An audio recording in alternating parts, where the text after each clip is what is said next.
All right, guys, we are live streaming on YouTube today. Today is December 7th, 2022. So you guys know we are live today. In the future, I'm sorry if it's not the same day. It doesn't mean that the information's not good. It just means that today we are live.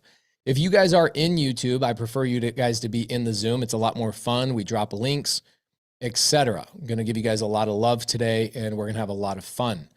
The goal, okay, here's the overall goal. The overall goal is for everybody to learn how to find multifamily opportunities.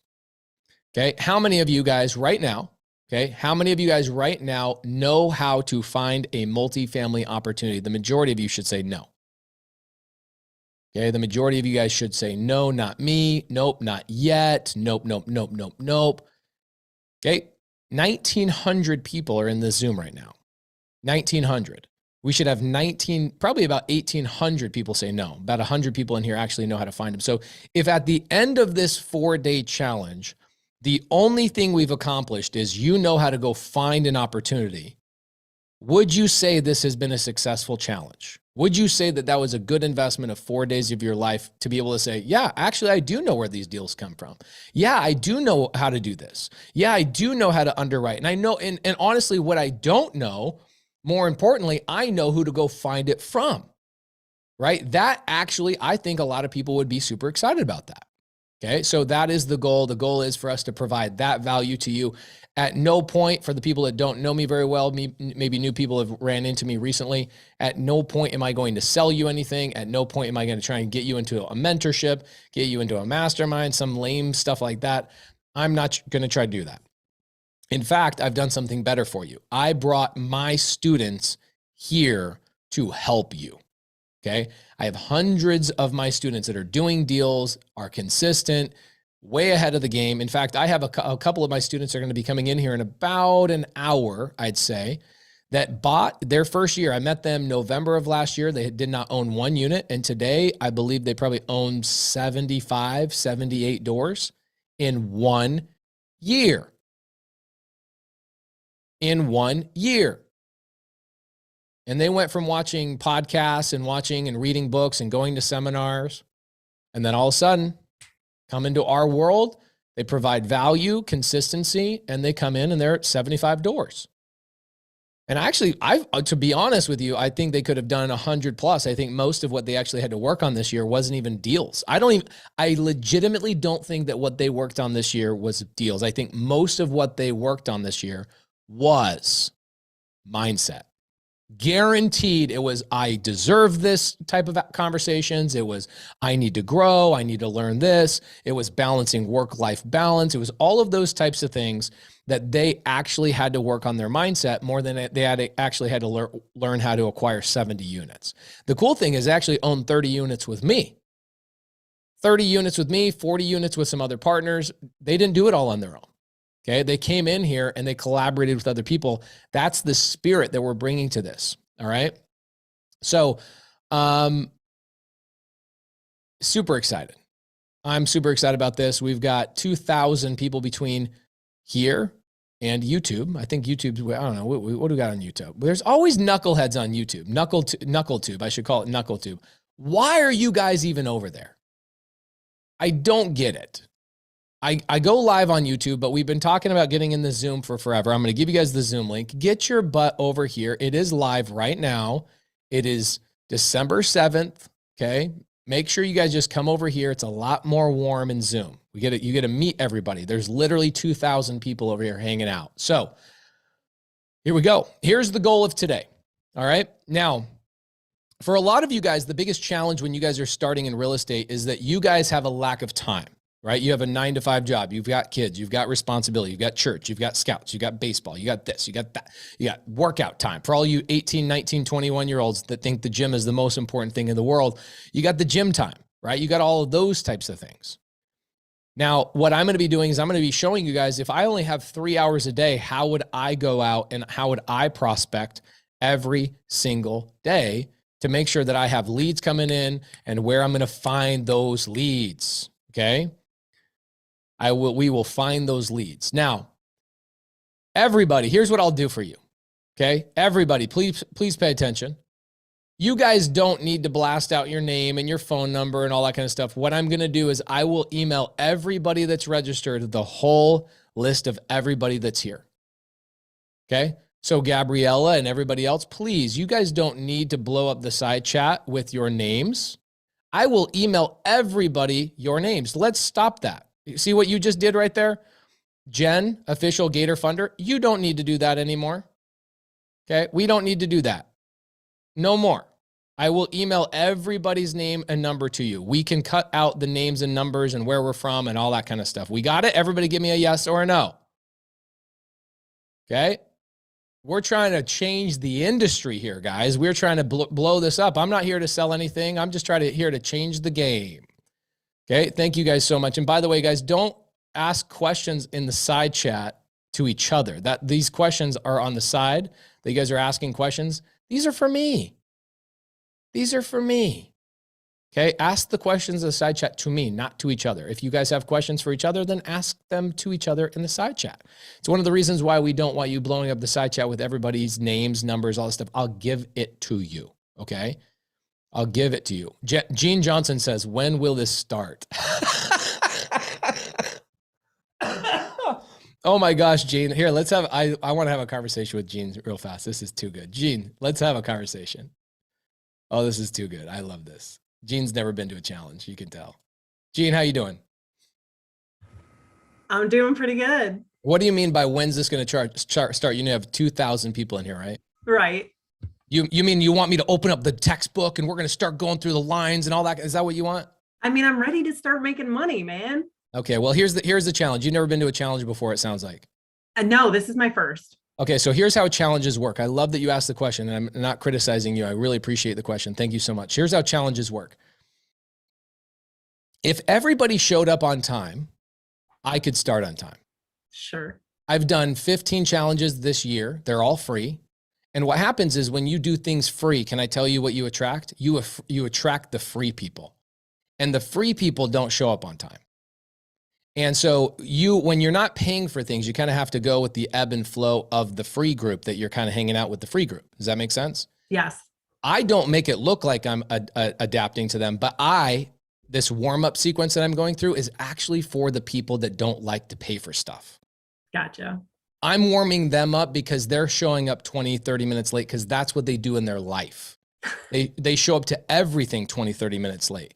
They show up ill-prepared. They don't follow instructions. And so my job as an industry game changer is to, instead of calling them out, my job is to set up 20, 30 minutes in the very beginning to very politely and warmly welcome people in, get people excited. But you know what I'm really doing is I'm adapting to the free people who show up late.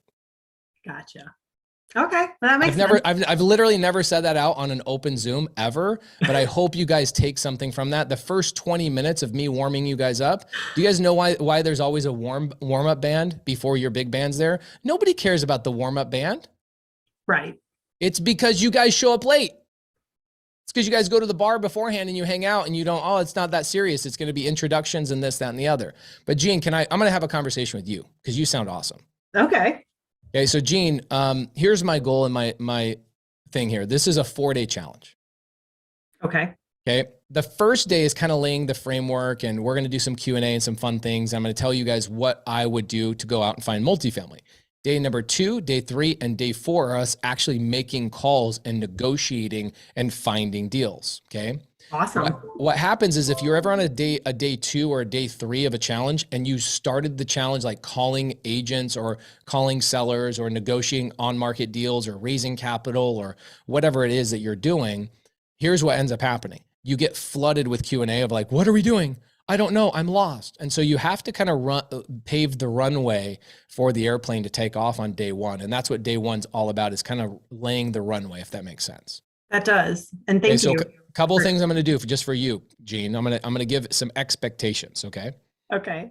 Number 1, the first thing I'm going to do is at 1:30, I actually have, probably about 1:35. I've got somebody coming in that is going to help me do my outreach because I am a busy person. So this helps people that are, do you have a 9-to-5 job, Gene? Technically, yes, but I work from home. Cool. Awesome. So here's what ends up happening with people that have a 9-to-5 job. They go, but I have a 9-to-5 job. How do I get started in real estate? And they use their 9-to-5 job as an excuse, which is perfectly fine. I totally understand why that is the case. But what I do is in this, I go, look, if you didn't have to do the prospecting, I've never done this in my previous challenges. The last challenges, I literally am doing all the outreach and the calling and the negotiating all 100% myself. However, here's what I see with all the free group. Their consistency level dips because I'm not there giving them the energy and the umbilical cord plug-in because the challenge is no longer live. Does that make sense? Yes. So what I'm going to show you guys what I would do if I had a 9-to-5 job, I would hire a virtual assistant to do a lot of my outreach for me. And so that's what I'm going to do right now in about 10 minutes. I'm going to go through an interview. I set up a call on Sunday. This was on my podcast. Mm-hmm. And I'm going to go through and I'm going to interview a virtual assistant, and I'm going to show that virtual assistant how to go and set up appointments for me instead of me having to go and cold call. Instead of me having to go and drum up business, I'm going to have that virtual assistant go and do all of that while I'm at my 9-to-5, so that by the time I come to my challenge tomorrow, I've got, instead of me just doing cold calling and you guys hearing me cold call, I'm going to have appointments set up so I can have legitimate, awesome conversations back to back to back to back to back. Does that make sense? Yeah. Okay. So I'm going to do that today. The next thing I'm going to do is I'm going to show you the only tool that I tell you guys to use in any of my challenges. I have one tool, and I think it's like $70 or something like that. We use other tools in our business, but people get all overwhelmed with all the expensive things that we use in our business, like batch leads and PropStream and all these things that are hundreds and hundreds and hundreds, sometimes thousands of dollars a month. Mm-hmm. What we're going to be doing is we're going to be using a product, and the owner of that company today is going to come in after the virtual assistant company is going to show me two things that I didn't know about the company. How to pull up public data, find owner information. We're going to show you how to technically do and find information today on a product called Privy. Okay. And the place for everybody who doesn't have Privy, I think most people have Privy. I don't. I'll get it. Okay, so where you go to get Privy is startwithprivy.com. Okay. Startwithprivy.com. It's the only tool. And by the way, it's the same tool I'll use next month for my challenge. It's the same tool I'll use for the next month, the next month, the next month. I'll never ask you to spend another dollar besides that. Here's what Privy does. It gives you not only the on-market properties, right? It's like MLS access. Do you know what MLS is, Gene? Yes. Mm-hmm. Yep. Okay, so it gives you MLS access for the majority of the country. And by the end of next year, we'll give you MLS access for the entire country. So I don't have to be a licensed agent to get MLS data from an area in North Carolina. I'm not even a licensed agent regardless. Okay. Okay. So Privy, for, I think people corrected me, it's $97. For $97, you can have the same data that an agent has. And a lot of our agents in here say they like Privy more than they like their actual MLS feed, if that makes sense. So not only will you get that with it, we'll also show you how to find deals. We'll get agent information through it. And we also comp and run our comparables on Privy as well. It's one of the greatest comping tools that you can get. Today, Benson, the owner of Privy, is going to come in and he's going to show me, he was texting me, he's like, I have a couple of things I want to show you today that are new that I don't think you know about. How to find owner information through tax records inside of Privy. And I was like, dope. Can you come show that to the whole group? He's like, yes, I will. Because we're going to show you multiple different ways to drum up and find leads so that you, okay, and Gene, what market are you in? Colorado. Okay, Gene, you are not a student of mine. No. How can I tell? Because I said Colorado instead of Denver? No. You've never met me, first and foremost. My students spend 30, sometimes 40 hours a week with me. So you and I have never met. Secondly, the question that you're asking, you like, when are we getting started, means you've never been to a challenge of mine. And then some of the reactions you're giving me are like, okay, Gene is kind of new to this, which is awesome. This is great. You're really new to this, right? Yes. Okay, awesome. That's perfect. Okay. I specifically called the elephant challenge for one reason. Okay. I looked at real estate as a whole and I said, man, real estate's like the big freaking elephant. It's like the biggest beast in the jungle, right? It's huge. There's so many ways to be successful. There's so many things about it, all the way from like wholesaling land to developing land to buying mobile home parks to doing RV parks, multifamily, single family, mobile homes, single family, multi homes, rentals, Airbnbs, medium-term rental, short-term rental, blah, blah. I could go on and on and on and on. I haven't even scratched the surface. Just so many things, right? Right. So I'm like, it's an elephant. Where do I start? It is literally the hardest part about real estate is knowing where to start. There are too many ways to be successful. You watch one podcast, the guy's like, oh yeah, start with only multifamily. It's like, okay, I'm going to start a multifamily. Then you go, man, this is really challenging. What this deal that's $10 million, I have to put $2 million down. And then you go, oh crap, I got to learn how to go raise capital. I got to go get $2 million. Okay, how do I raise $2 million? And then somebody goes, well, you probably need some credibility. Go start in single family and build up your credibility. You go, holy crap, are you kidding? Why didn't you just tell me to start in single family? I just wasted 4 months of my life. Right. Okay, this is no joke. This is, guys, give me some emojis if that's exactly what goes on inside of real estate. Okay, this is a very, very, very common thing. So what I did is I said, all right, I'm going to create a challenge that moves really slow, like an elephant. Okay, it moves really slow. And so what we've done is I think we've done 4 elephant challenges this year, just back to back to back to back. In the first elephant challenge, I walked people through how to fill out a contract. We showed people how to submit offers. We showed people how to comp, and we spent 4 or 5 days teaching people how to comp. So if you guys feel like you're being left behind in some of this stuff, which will go slow, I promise, you might want to, in the after hours or tomorrow morning, you might want to go review some of the previous Elephant Challenge recordings, which I believe if you registered for this, you should have gotten the previous recordings. Okay. It is my way. This is also another thing for me. This is the cool thing for me. One, I want to give back to the community. I buy a lot of deals from you guys in the Elephant Challenge. I think I've now bought 15 deals from people that inside the Elephant Challenge. So that's my financial gain, is that I buy real estate here. Sure. It's a great lead gen for me. I'm going to go buy a 100 unit deal this week, right? And I've got the end of the year is coming up in 3 weeks. For somebody like me that wants the tax benefits of owning real estate, I got to hurry and buy a deal and close a deal in the next 3 weeks. And that's where my urgency is going to come from. So you get to watch that, and that's kind of fun. The coolest thing about the Elephant Challenge for me is that my community, my students, they come in here and they love on you guys. All the free people, they're going to love on you guys. They're going to help you. They're going to give you a hand to hold. Gene, I've got probably 250 students in the Colorado, like Denver area. I've got, another couple hundred students around there. So you have a lot of people. They have meetups. They go have lunch together. They go to title companies. They do all sorts of fun things together. You need to get tapped into my community. You need to understand and know who is in your local area that you can work with. Okay. I would agree. Legitimately, Gene, this is also what I want to do. I want to break the model of real estate education. And I believe I already have. If you know anything about me, you know what I provide in terms of my mentorship. But what I want to do is I want to provide so much free information around cash and comping and multifamily and all this kind of stuff. Okay. That what you get from me in my free challenges is more valuable than what people charge $60,000, $70,000, $50,000, $30,000 for. And so that's the goal. And a lot of people, like 3 challenges ago, we had this lady come in. She goes, on the 3rd day, she goes, okay, this is unbelievable. Like, when are you going to pitch us on something? Right. I'm like, I'm not pitching you on anything. And she's like, this is crazy.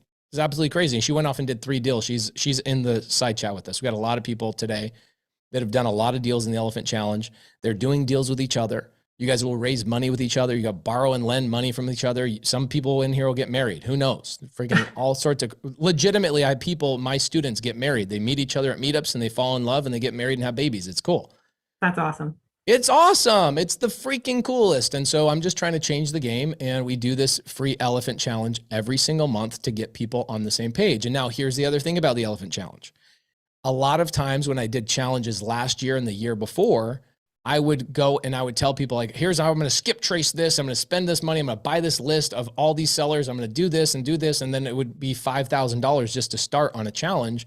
And so what I thought of is, like, I need to find a tool.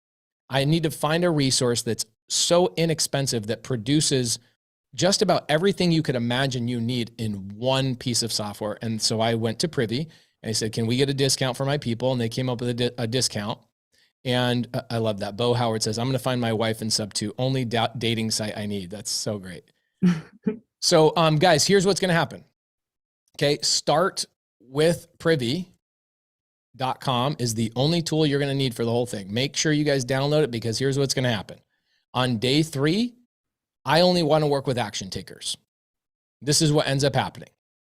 People The first time we did this challenge, Gene, it was a 14-day challenge. I went crazy. I was like, let's go 3 hours a day, 14 days straight. And we did, and we killed it. We broke a world record. We had over I think we had 1,300 and something offers submitted in 1 hour. Wow. Okay, so that's the goal. The goal is to build up your education, your confidence, your network behind the scenes. You should be networking with people, and you should be hanging out with people and saying, hey, my name's Gene. I'm in Colorado. Who wants to be my homie? Okay. If you don't have friends in real estate, you need friends in real estate and know how to do things that you don't know how to do. So you can basically crowdsource that education and take that learning curve way, way, way down. Right. Right. So the goal is to build up your confidence, give you guys some resources, and get to a point that by Friday or Saturday this week, at the very latest, you are submitting offers confidently, knowing that either A, they're going to fail, or B, when you get under contract, you know who to turn to when you get it under contract. That's awesome. It doesn't mean you have to buy the big multifamily deal. It means you could assign the deal. This year I paid a kid $210,000 of an assignment fee on a 43-unit deal that he sold me. So you don't have to be the buyer. You can assign these deals and just get out of the deal, if that makes sense. Yeah. Okay. So there's 3 ways to make money in real estate. What are the 3 ways to make money, Gene? You might want to write these down unless you already know them. I should know them because I have done some other classes like this, but I'm going to no. You haven't done anything like this, Gene. Come on. I haven't. I'm excited. So here's the 3 ways to make money in real estate. You can wholesale a deal.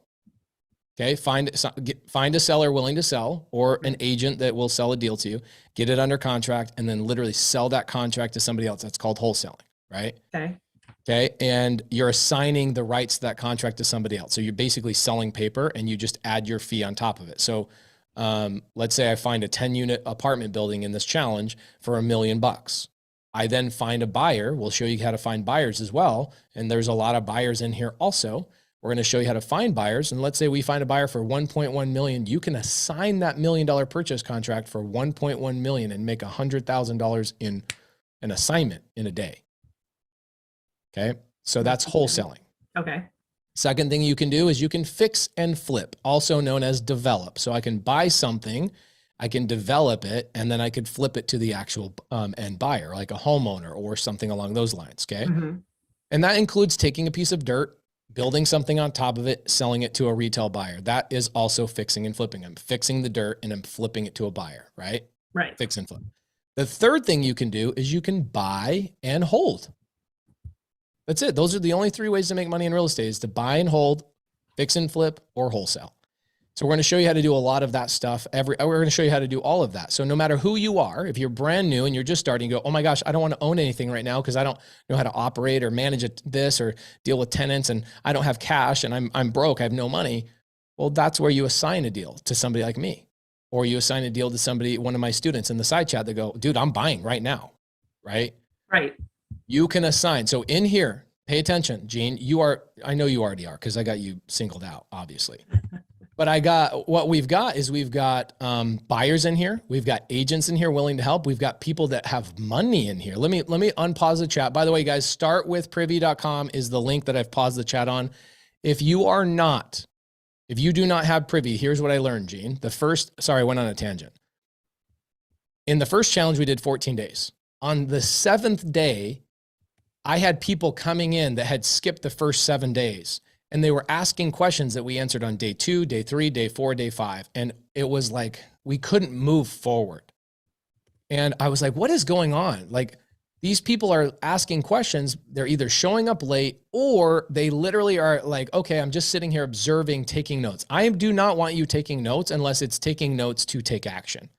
I want action takers in these challenges. This is the difference that we want to make in these challenges. So what I learned is I said, look, on day 2 or day 3, the only people who will receive the new link for the challenge for day 3 and day 4 will be the people that are a Privy client. So anybody that's a Privy client, I don't care who you signed up with, my wife, Jamil, yourself, I don't care.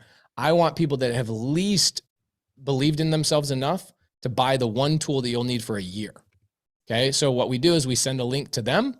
You guys are going to need that. Startwithprivy.com. I think Benson gives you a discount if you use either my wife's name or my name, one of the two, something like that. So that's it. No other money is going to have to be spent. Okay. You're not going to have to pay me anything. You're not going to have to buy a list. You're not going to have to skip trace. You're not going to have to do anything else. There's no CRM that I'm going to pitch you. Literally, I'm just here to get you started and find some momentum. Okay. Now, the coolest thing about all of this is that I get everybody that is the leader in my community to love on you guys, and I watch you guys do deals together. It's like a legacy. And then I go to a meetup in 2 weeks or 3 months or 4 months, and people come up to me and go, dude, I got my first deal because of you. Your student helped me across the finish line. Your student helped me do this. Your student helped me with the paperwork. That's what I'm trying to do. Trying to break the education system of the people that are selling big high ticket $35,000, $50,000 mentorships. I'm trying to give you guys more value than they'll ever give to you in a free freaking challenge. And I do what I want, how I want, when I want, how I feel. Now, Gene, your question was so good. I use you as a way to educate the audience. Do you see what I did there? I do. You're brilliant. Well, thank you for the question. Do you now realize why I had to say all of those things? Did that fill in some gaps for you that I couldn't fill in gaps on email or whatever, however you found your way in here? Yes. Yes. Okay. Thank this you. is why I can't get started right away, because I got to fill this in. I got to give you the story of where we were, where we're going, what we're trying to accomplish, so that you have clarity, because clarity creates trajectory. So if you don't have clarity, you're like, what are we doing here? Why are we doing this? Why is Pace doing this? I don't understand. Why is this guy that's on TV and has all this stuff and blah, blah, blah? Why is he here? I don't understand. Is he going to sell me something like any minute? There are people in here that think that way. They think I'm trying to sell them, and because that's what the industry has been for so long. Does everybody agree with me on that? That's what the industry has been for such a long, long, long time. Yes. So for those, people are going to ask questions about Privy. We'll get to that in a little bit. So Gene, do you have any questions for me before you pop off? Should I purchase Privy before you start today's session? Yes, you're going to want Privy, because what's going to happen today is Benson, the owner of Privy, is going to come in today, and he's going to have me open and show me how to do things. Here's how I learn. I'm an idiot. Okay. Truly. I might be smart around certain things, but there's other things that I just got to call a woman in my life. Literally, it's always, I don't know what it is. It's always a woman is always helping me. Please help me with this. Please help me with this. Please help me with this. Please help me with this. One of those things that I had an impossible time with. Actually, here's a good analogy. Gene, I was a contractor for a long time. When did you find out about me? Probably about a month ago. Okay, cool. How? Do you remember? I was reading somebody's comment in one of the bigger pocket groups, maybe. They talked about doing subto. And so I looked up subto and I saw your website and thought, okay, well, this guy's got something interesting. Cool. So here I am. I don't know anybody in the industry doing anything like what we do. We just have a lot of fun together. So welcome to here. And the reason why I ask you is because I want to make sure you know my back history. My back history, I was a contractor for 10 years. Mm-hmm. I used to do all of Open Door, OfferPad, Zillow's construction. And I can tell you, I was never able to build a house without a blueprint. And for me, I feel like a lot of the education out there or the videos that you watch are like, oh yeah, you want to build a house? Yeah, just throw down some concrete, throw up some framing and like put a roof on it, and then do electrical next and this, that, and the other next, and then drywall. And then when drywall's done, it's like, okay, well, you give me a framework, but I don't know how the dimensions of the concrete are. I don't know how much rebar I need to put. Do I do the plumbing under the concrete before I pour the concrete? Like, I need instructions. I am a monkey see, monkey do kind of person. And I think a lot of people in here are the same exact way. Like, I need somebody to show me how this is done, not just talk about it. Yes. So if I'm on Privy and I'm learning how to do something on Privy, don't you think it would be smart for you to be doing it simultaneously with me? Absolutely. Okay. So I answered the question for you, right? Yes. Okay. If you do, I'm going to tell you, I don't know what, if you don't have Privy and you're in this challenge, I literally have no idea what you're doing here, because it's the only tool you'll use the entire time. I'm signing up right now. Okay. Now there's 2 packages. I don't know. You can ask Benson what that is. I have no idea. Okay. Now there are people that have Privy. So if somebody in here doesn't have the money for Privy, I think it's like $79 for after the discount. First off, skip Starbucks for 3 days in a row and you'll be good. Okay. And then I love this. Priya says, why am I pushing Privy? Priya, have you not been in the Zoom for the challenge for the last 4 months? It's the only tool that I know that doesn't charge hunt. I used to use batch leads and promote batch leads because we use batch leads. I push what I use. Priya, that's so funny. If you guys are trying to learn from a contractor of how they build houses, don't you want to know what kind of hammer they use? What kind of nails they use? Don't you guys want to know the tools of the trade? Don't you want to know the important things? Same thing if you're a dentist. Don't you want to know the tools and the cleaning supplies and why do you use Colgate versus this?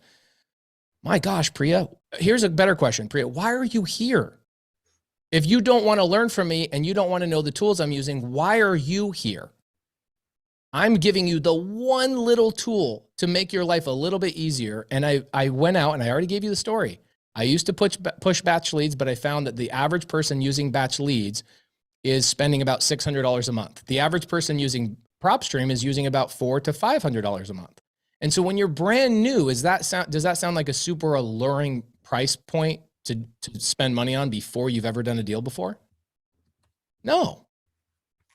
Right? So I'm trying to help you by finding the one tool that can get a bunch of value for you for like 70 something bucks.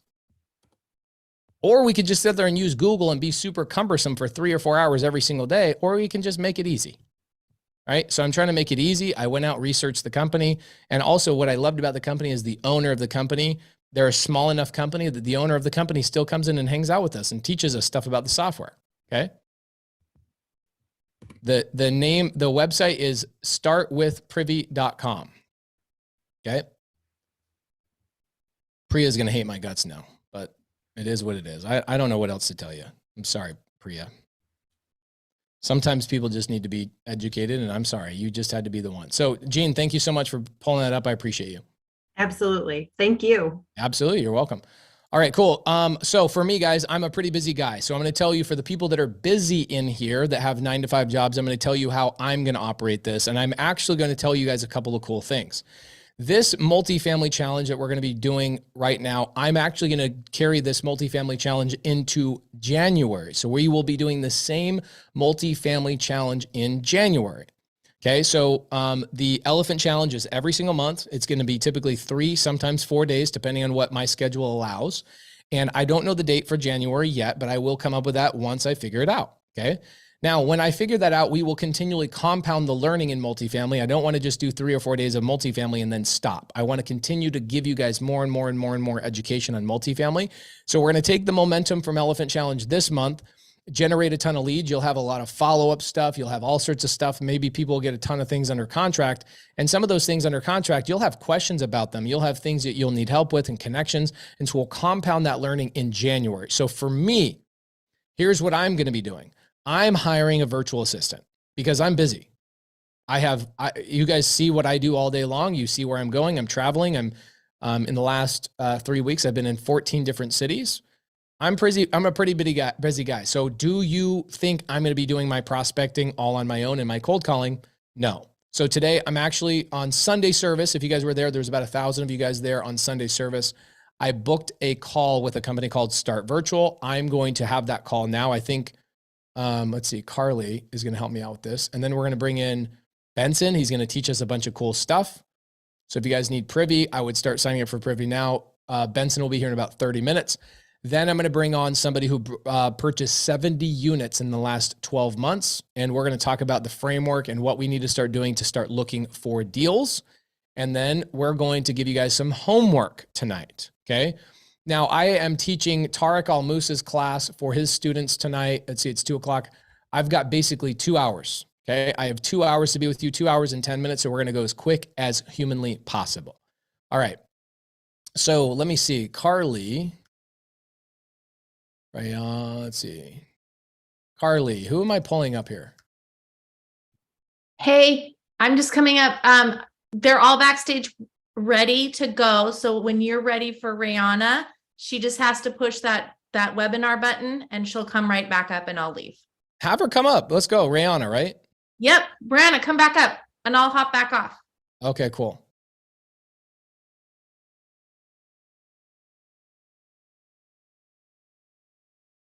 Rihanna, hello. Now, guys, as she's coming up here, I want to point something out to you. The reason I'm doing this is because in the last Elephant Challenge, you saw that for 2 days, I was making calls. And what would happen is when you guys make calls, you'll end up making 10 calls to either an on-market deal, a seller, a real estate agent, whatever, wholesalers, et cetera. When we go call wholesalers. Or when I tell you guys I want to go find hard money lenders, or I tell you guys I want to go find a title company, I want to go find something, I want to find a contractor, here's what ends up happening. I end up making 10 calls in the middle of the day to busy human beings, and they don't answer 70% of the time.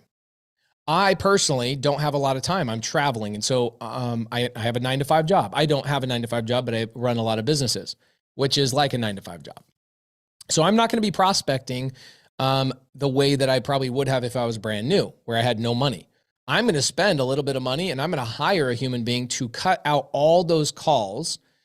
I'm going to do a little bit. Pay attention, write this down, because there's going to be a lot of people go, oh my gosh, Pace is he has a virtual assistant, he's cheating. No, I'm not. Did you guys enjoy the calls that we made last month on the Elephant Challenge? Did everybody love that last month? The live calls with the agents, the brokers, stuff like that.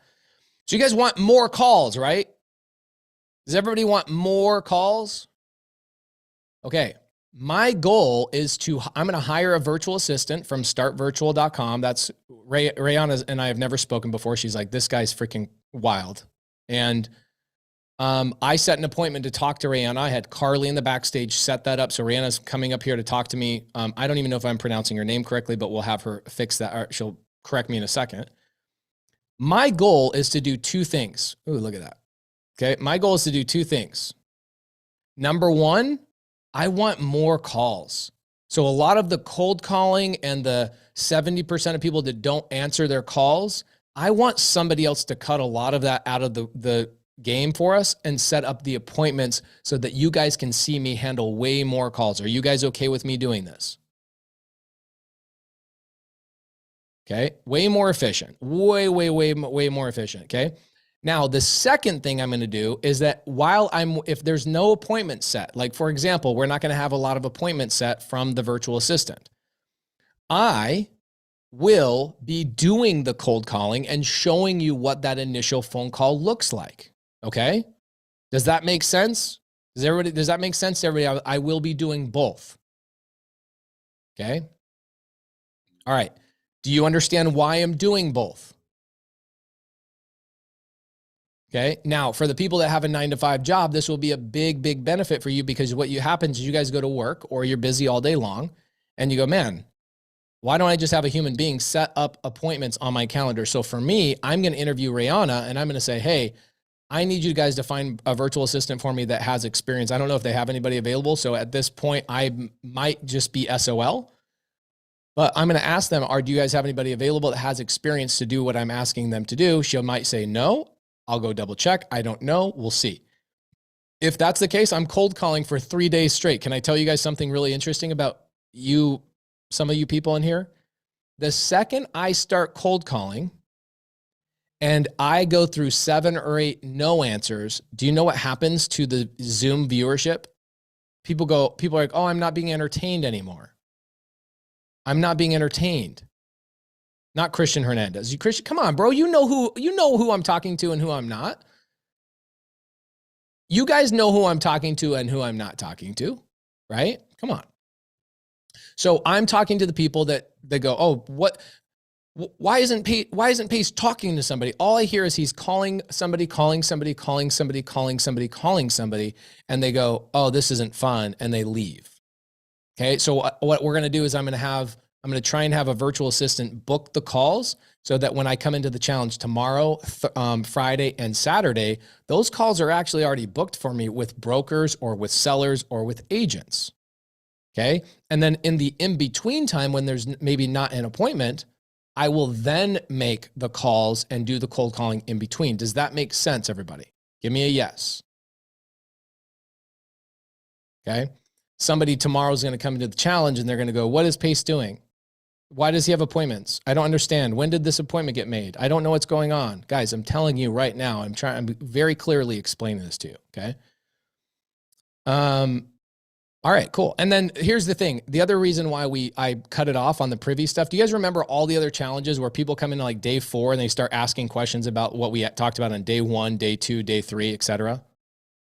And you're just like, oh my gosh, let the man teach, let the man move forward.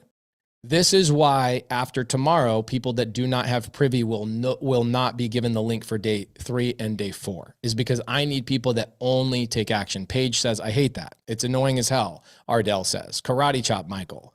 So I want to move forward too. And I have this eternal patience for people. The problem is there's other people that are sitting there saying, oh my gosh, let's move forward. Okay, cool. Rayana, am I saying your name correctly? You're saying perfectly, Pace. Nice to meet you. Nice to meet you too. So guys, this is Rayana. She's from Start Virtual.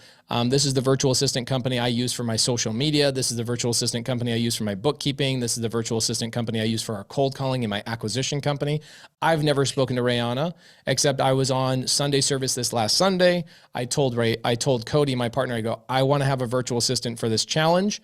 Now check this out. If she can't find me a virtual assistant in enough time, I will have her find a virtual assistant for me for the next challenge, but I just want to get ahead of it because this challenge for today, tomorrow, the next day, and Saturday, those are all going to be multifamily. Next month is also going to be multifamily. So if I get a virtual assistant with Rayana today, I will then keep that virtual assistant all the way through the next challenge, and that virtual assistant will already be trained, will be cranking deals, etc. Does that make sense why I'm trying to get a virtual assistant now? And I will keep that virtual assistant all the way through. Okay, cool. People are asking what the privy link is, guys. I'm going to give it to you again. The privy link is startwithprivy.com. Okay. Rayana, hi, nice to meet you. Hi, nice to meet you, Pace. What can I do to help? So I'm going to have you just go through a normal conversation. I think when somebody goes to hire a Start virtual assistant, you guys kind of go through a process. Do you have a condensed, fast version of that process and what you want to go through today? Yeah, I just find out where it hurts and what you need. So tell me a little bit about where you're at in your business and how we can help and why you're making this call today. Okay, cool. The reason I'm making this call today is I need a virtual assistant to I want to get deals, right? Obviously. And I'm really good at talking to brokers. I'm good at talking to wholesalers. I'm good at talking to sellers. I'm good at talking to everybody. The problem is I might even use the word lazy. I'm lazy at prospecting.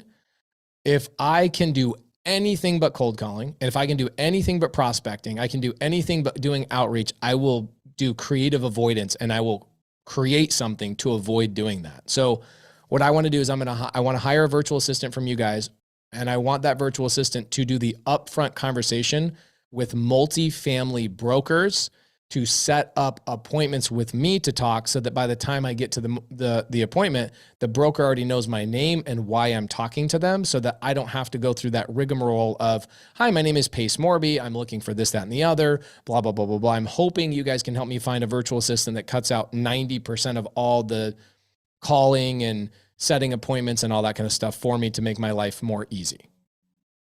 Well, exactly. That's what we're doing, is helping you buy some time back and giving you freedom. That's really what you're asking for. Is you're a busy guy and you just need to get more time back, and you don't want to be caught up in the grunt and grind work. You want to be able to just get on the phone with qualified brokers and agents and be able to just get to the chase and negotiate a deal. Is that right? Yeah. And I think honestly, for me, I have to know myself, right? So the thing that I know about myself is that it's the same thing with like going to the gym. If I have a choice of going to the gym or laying in bed and watching a new show on Netflix, I, as a human being, go, ooh, I can go to the gym tomorrow. Let me watch this. I had a long day, blah, blah, blah, blah, blah. I know that if I have the option, I'm going to avoid doing the thing that I really need to do. And it's me too. And so I really just need somebody to prospect and set appointments for me. If I only have a sliver of time, let's say 2 hours every day where I can actually follow up with these appointments, I need a virtual assistant to literally go, I need to set up, let's see, what would that be? Let's say 2 hours of me talking to people would be 8 appointments a day. I need 8 brokers a day to be put on my calendar that are like 15 minute, 15 minute, 15 minute, 15 minute, 15 minute, 15 minute, 15 minute, 15 minutes, and I'm done. And those are all my calls I want to make the day are 8 calls and be able to connect with 80, 90% of those people because they knew I was going to call them. I want to get rid of everything else out of the way. And then when I look at it on my calendar, I know myself. I have to have my back up against the wall. is that if those appointments are on my calendar, I'm not going to choose to do Netflix. I'm like, man, I got a phone appointment. And it's just a small block, super efficient, 2 hours. So I'm looking for a virtual assistant that can work all day long to fill my calendar every day with 8 broker appointments. I get it. You don't want to get used up in the grunt and grind work. You want to operate in your zone of brilliance and be able to just show up and do the thing you're good at and not get used up, not your talent, your time, your energy, not get used up with the grunt and grind work is what I call it. And that way you can just show up and do what you do well, and that's negotiate deals. Is that right? 100%. Now, I'm going to be pretty busy, so I'm also going to bring on, do you guys have, from what I remember with Start Virtual, last time I talked to Start Virtual was helping Jamil get his social media virtual assistant like a year and a half ago. You guys have like a 30-hour package and a 40-hour package or something like that? Well, we have a 40-hour package. What I'm thinking would be good for you to get the kind of results you want is our dedicated VA service, and it's a 40-hour package. Do you want me to give you kind of the nuts and bolts of it right now? I mean, not really. I just want, you have a dedicated VA. You would get a cold caller, cold calling for 40 hours a week. Okay. That's exactly what I want. 40 hour dedicated caller. That's exactly what I want. Yes. And then you'll also have a client success manager managing that VA for you. So they're going to be getting daily reports, tracking the KPIs, coaching and training that VA. So you don't get bogged down in doing that either. A lot of times people are hiring VAs and then they're getting bogged down for a month or two, just trying to get their team all sorted out. Yeah. I have zero time to train. I just need to tell somebody, go, this is what I want, go figure it out. We train them. We train them. We spend a month training them every day for 4 hours a day. They're going through rigorous training on real estate investing terminology, how to talk to sellers, how to talk to agents, how to overcome objections. So they are qualified for this job to step in and do it for you. Okay. So how do I, do you guys have people sitting here waiting on a bench, waiting for Pace to come along? Or do you have people that are in the pipeline? How quickly could I get somebody started? Typically, it takes about 1 to 2 weeks to get a VA started, but I hear that your need is, and it just so happens, you're lucky. We have a husband and wife team that was using a VA, Ross, and the wife just got laid off from her job, or she quit and she just decided, I'm going to work in the family business. And so she put that VA out of work, and I'm just going to check with our staff and make sure. But I think we can have Ross ready to go for you by tomorrow. Do you have, so Ross is the VA?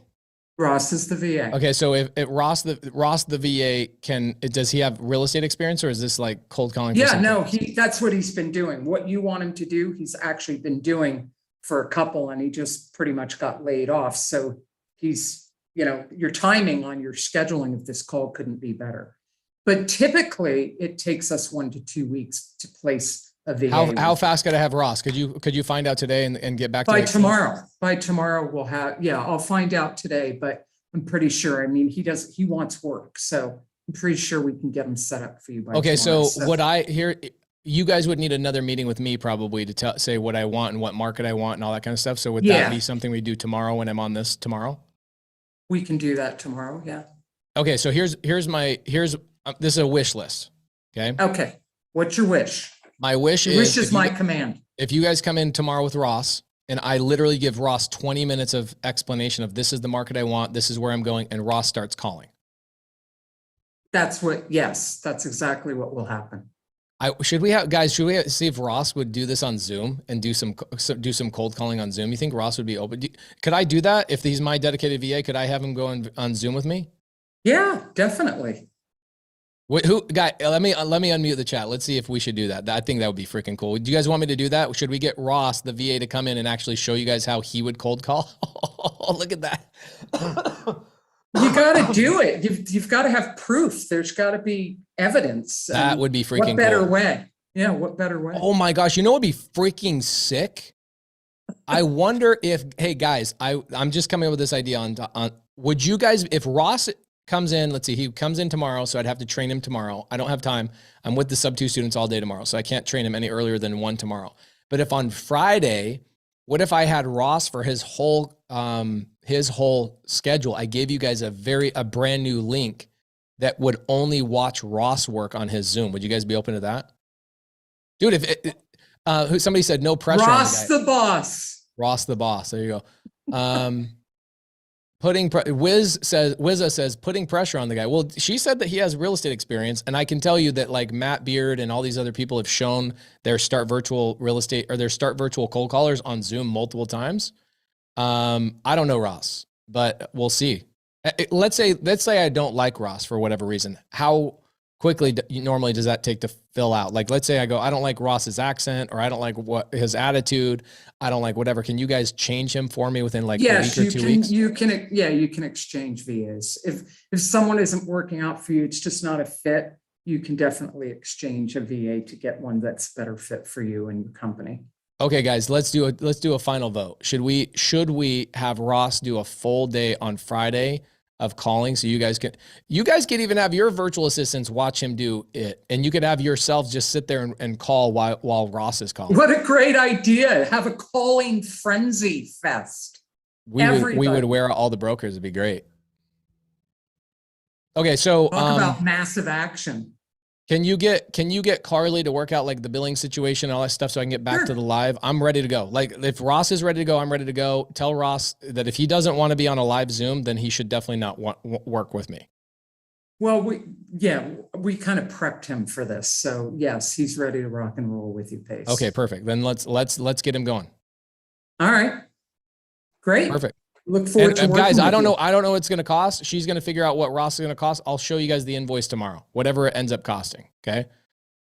Thank you, Do you Rihanna. want me to answer any of those questions right now, or? No, they don't care about that. All they want me to do is start working on the actual multifamily stuff. All right. You know what, you guys, you know what JP Morgan said to somebody? Somebody walked up to me and said, "Hey, Mr. Morgan, how much is your boat?" And JP Morgan said, "If you've got to ask, you can't afford it."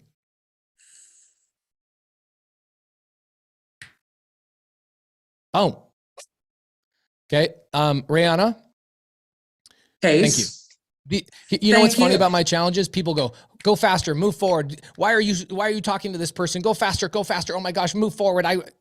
All of them. Some of you guys in here are savage. You guys can't even wait for 4 freaking minutes. Well, tomorrow I'll show you guys whatever the cost is. I'll show you guys the invoice. How about that? Rihanna, work with Carly. Let's get set up. I'll pay the bill. Let's get Ross in here. And if Ross doesn't want to be on the freaking Zoom, then let's get somebody else, whoever it is. All right. Thanks, Pace. You're amazing. Thank you. All right. Take care. Bye. Boom. Dope. See, that's the cool thing about our fun challenges. It's like, let's just freaking have the VA. If they're going to call all day long, why wouldn't I just let you guys watch that caller, right? Would you guys all want to freaking watch that? That's sick. All right. Oh, a little twist, a little fun twist. That'll be fun. Then you guys can just have a full day of somebody else calling. I already know most people won't show up for that. We have 2,500 people here right now that are here for that. I'll probably have 1,000 or less people show up and watch that because they're like, I don't want to watch somebody calling all day long. Right? I don't want somebody to call all day long. Okay. All right.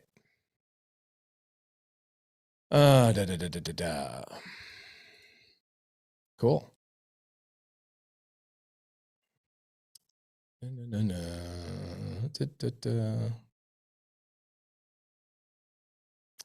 All right, here we go. Now, guys, here's what I'm going to do. If you guys keep going in the side chat and introducing yourselves and giving your name and your number and who you are, stop doing that. Okay? We don't want this thing.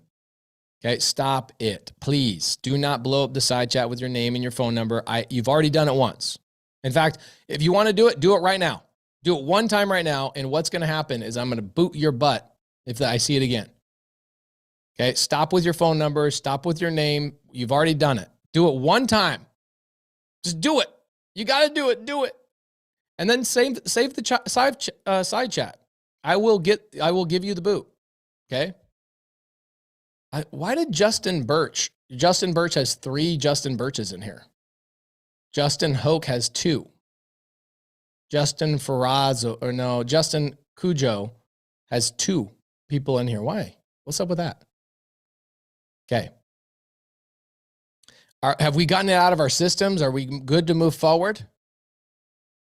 Okay, now we've been on here for an hour and 12 minutes. Here's what we've already accomplished. I've given you the framework. Have I given you the framework? Give me a yes.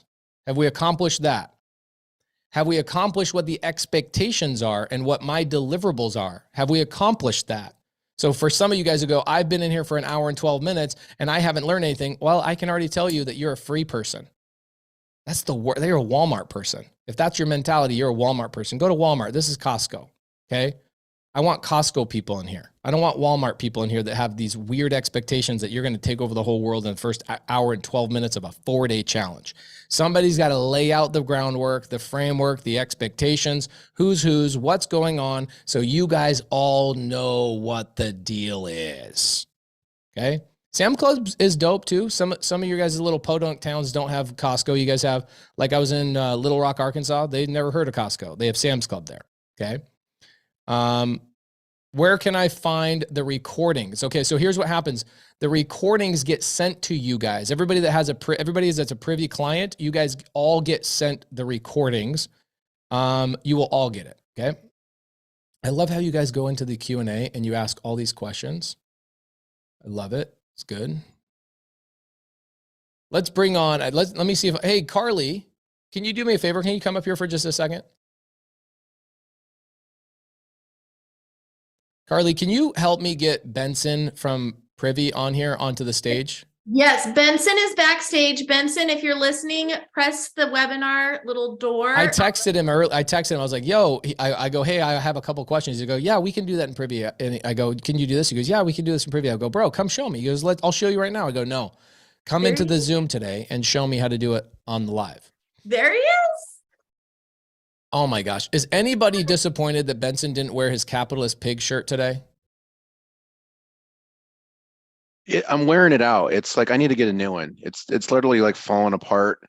You know when they do those promo t-shirts, they use that low end ink that just starts to peel off. So yeah, it's dying a slow death. You should, anybody that buys the Privy like yearly package, you guys should send a signed capitalist pig t-shirt from Benson. That would be awesome. I would surely offend a lot of people, which would be amazing. Yes. Yeah. Okay. So everybody that's here, this is Benson. He's one of the owners of Privy, a newer company. Jamil introduced me to him. I told Jamil, dude, I want to run these challenges. Listen to me. I don't know if you know this, Benson. I actually stopped doing challenges last year in October. So I did a big challenge in October. I didn't do a challenge for October, November, December, January, February, March, April, May, June, and then I did a challenge in July. And you know why I paused? Is because I was showing people how to go and buy real estate on these challenges. And in October, we helped 500 people get their first deal in it was a Driving for Deals challenge where we literally went out into the field with an iPhone on Zoom and we were knocking doors and it was dope. That sounds awesome. 500 people got their first deal done in October of last year. And you know what's funny? I had so many people complain to me that their subscription for that software that we were using at the time was more than what they were told. And it was just complaint after complaint after complaint. And I was like, but you guys saw that 500 people got deals. Like there's probably $5 to $10 million of profit made between those 500 deals. And you're criticizing me over that. And so what I did is I paused it. I was like, I'm burned out. I don't want to do challenges. And I literally just spent all my time with my sub-2 students because the free group, unfortunately, sometimes just has a weird mindset. And Jamil comes to me, he goes, dude, you know how like PropStream and Batch and all these companies have all these inflated, like you buy the monthly subscription, but then you have all these additional like things. They charge you for every little thing. You want to go back on the page? 75 cents. You want to go forward on the page? It's $18, whatever. I'm exaggerating, obviously. My average bill at Batch is like over $2,000. See, Edgar says, yes, they add and they add and they add. And so Jamil comes to me, goes, I have Privy, this cool freaking thing. It condenses all of these awesome pieces of value and it puts it into one thing. And I'm like, okay.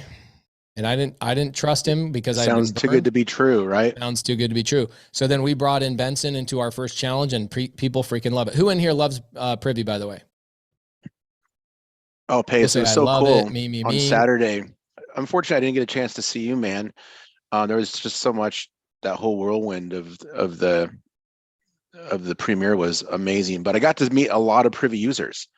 Like there was just people coming up to me one after the other with just like, thank you so much. Like you're changing the lives of our families. Like it was just so cool. Like I get some of that from here and I see some of it in the chat, but when somebody really comes up and just like hugs you and embraces you and you can feel the love, it was awesome, man. Yes. Okay. So we are super excited to have Benson here. Now, I've been super proud of what we do. It stresses Benson out, but I am super proud of it. Is this an ad about Privy? Adrian Gonzalez, you will now be removed. Good luck. I'm sorry. I am not apologetic about running my stuff. You will have a great time somewhere else.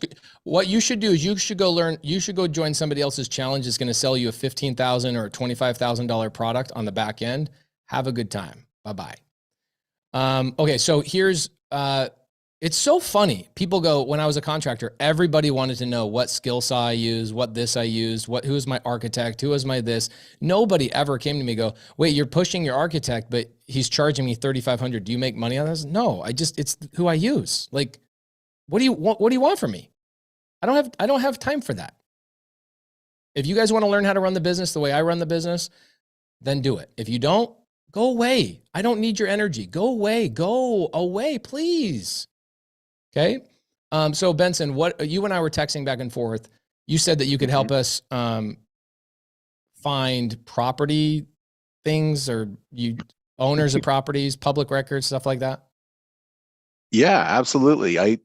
So, up to this point, the majority of our challenges have been focused on single family, finding on-market deals. And we're amazing at that. We just launched 2 new MLS markets this week. We launched Fort Myers and Des Moines. We got a bunch more coming. That's one of the things that we help you guys do is we help you get access to the direct to MLS data so you can get more accurate comps, get better photos, understand who the agents are, like the whole ecosystem of who the players are in that market with much better insight and updates than any other platform. And he mentioned PropStream and Batch earlier, and they do some really good things. It's just that there's a little bit of overlap for what we do, but the majority of what we do is very proprietary. And we actually have a patent pending on some of the things that we do really well. But specifically for this challenge, we're talking about multifamily properties, right? And so there's an opportunity to find multifamily properties either on market or off market. Now, the challenge with on market is that they typically only list properties on the MLS that are up to around 4 or 5 units. Now, there's no rule that says they can't go over 4 or 5. It's just that the broker is thinking about the eyeballs. Who are the buyers that are going to buy a property that's over 4 units? And these are typically higher end investors that work with agents and that also have a lot of resources to be able to execute on those deals. So most of the time, those buyers are not looking on the MLS; they're looking on other databases. And the main one also the other thing about it is that there are commercial agents and there are kind of like residential agents, and most of what you guys are putting on there are residential stuff. So a little bit smaller units. Some of the commercial brokers, like Benson said, they're not even listing some of these properties. They're literally going to like I was at dinner with Grant Cardone the other night. And he's like, do you know how many deals I see that don't ever hit a listing ever? Like literally never hit a listing, never are marketed anywhere. So that's what he's talking about with off market and with some of the bigger stuff is that those are being traded behind closed doors. They're not being traded on Privy or the MLS or a lot of these listing services because that's the higher, bigger stuff. We talked about this at the very beginning of this challenge is that the big boy multifamily stuff is traded with enterprises, big stuff.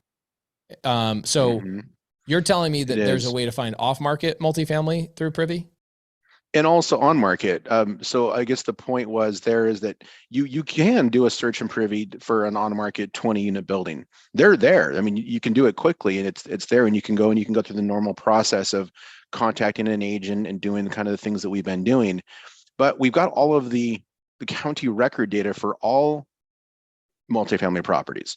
So, you talked about the trading outside the MLS. We've got all that data. So if you want a 40-unit apartment building in Kansas City, if it exists, you'll be able to find that property with Privy. It'll pull it up. It'll show you the last sale. It'll show you the owner, who the owner is.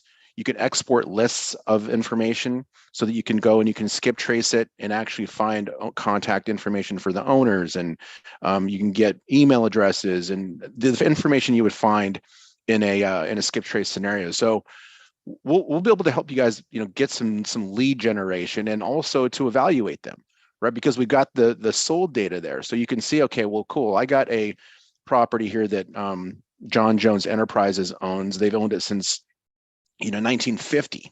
They've had it forever. That's what we would call a senior owner, right? That's another filter that we have in Privy. You can find what we call tired landlords. We can find senior owners. We can find absentee owners. So all of that data will help you better identify some of these multifamily properties, whether you're looking for like a duplex or a triplex or something that might show up on the MLS, but also a bunch of off-market stuff that's like 20 units or more. Love it. Okay, so I know that I'm proud of this when we have all these people taking action and they're on Privy, but you guys stress out every time you do a challenge with me because you're like, oh my gosh, you're overwhelming our servers. Is there a way, I won't have anybody follow along, but is there a way you can show me what you're talking about on, nobody follow along with him right now. We'll follow along later, but how can I find what you're talking about on Privy? Cool. Well, let me show you here. If you can give me sharing capability there. Oh crap. Yeah. I'm so sorry. Hold on. Let me do that. Let me give you, let's see, make you co-host. Okay, cool. Now, guys, while he's pulling that up, here's what I'm going to do today. I'm going to give you guys breakdown of more multifamily stuff so you guys understand things. Why is 4 units versus 50 units or 150 units? Why is 500 units? Why are these things preferred over the other? Where do I find these different type of opportunities? Because they're not the same. We talked about this a little bit earlier. I will talk about this after Benson goes away, but I wanted to make sure that we brought Benson in here just real quick to show us what he was texting me about, okay? Absolutely. So one of the things that you want to think about when you're thinking about what kind of properties you want for multifamily is, let's say you live in a certain market and you're thinking, oh yeah, I want to do 10 plus unit buildings. Well, a really good thing to do is to say, well, does 10 plus unit buildings even exist in my target market? So how would you find out where those are located? So up here in the filter, we're going to come in here, and at the very top right here is where you can switch from single family to multifamily. So you switch to multifamily, and then we're going to uncheck active, and we're going to click sold. So some people get confused when I say sold. Sold just means it's not currently available on the MLS. So any of these other statuses under contract, active, or pending, those are all on market statuses. Anything that's off market would be sold. Okay, and that's still, it could have sold yesterday or it could have sold in 1950. It just, we haven't had another sale since then, and it's not currently for sale. So then we're going to choose the number of units. So this units filter is not available until you check multifamily. See that it's gone now? Once I check multifamily, this units filter shows up. So let's say you wanted to go after 20 unit buildings. Well, what you would do is you would put 20 here on the floor of the spectrum here, and then you're going to choose a time frame. Now, there may be some strategy we can put our heads together, pays to see, like, is there a strategy for targeting people that have owned properties longer, or is there a strategy to target people who've owned properties for less of a time period? I'm not sure, but you can play with these timelines. But for this case, I'm just going to click all, and this is going to show them all, and we're looking just for 20 unit buildings that aren't currently for sale. So this is nationwide, right? So this is going to show us on the map where those are located, and you can decide, like, oh shoot, well, I live in X city and there's no 20 unit multifamily properties that have been purchased there recently. This is why I tell people to stay away from North Dakota and South Dakota. There's never any activity going on there. Right. And so, but we do see some areas where there are, right? And some of the kind of like likely places, major cities, right, are going to have more multifamily properties than smaller cities.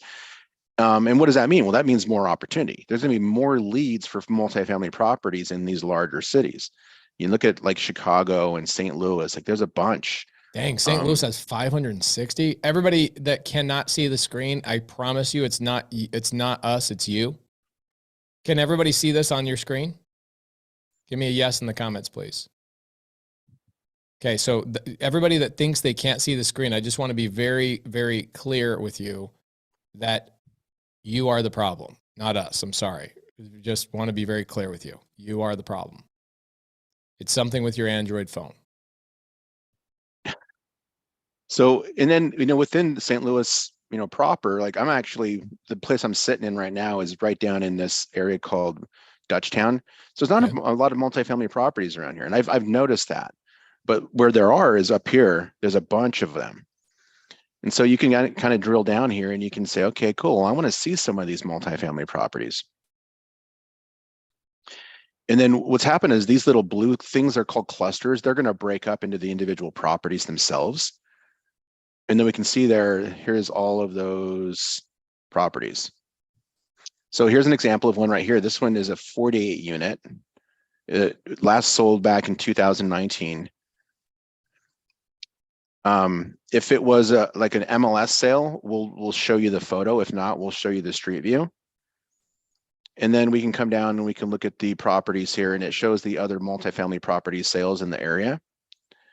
Now, one thing I will note is the comping for multifamily pace, as you know, is like, it's not even close to how you comp for single family. It's not just like properties, right? There's rent rolls and there's all kinds of ABC, type properties. And I'm sure you're going to cover a bunch of that. Yep. But I just want people to know that we're not going to show you like properties. We're just going to show you everything that's sold in the area recently. And then you can choose which ones you want to use and maybe edit the zone or go back further in time. And then below that, we've got the public record data, so you can see who actually owns this. This is Gothics V LLC. Love it. They're the owner of this property. And you can do the same thing as we've done before, you guys, on previous challenges. And if you're not familiar, you can just right-click this and do a quick search for this company. And it will show you, the open corporates and typically some other business databases. And you can click in and you can figure out who the registered agent is or the director. Go in and then maybe even find this. So this is Ira Berkowitz, right? So we could go into truepeoplesearch.com and potentially find Ira's information. But if you're going to do this on bulk, right? And this is available for single family too.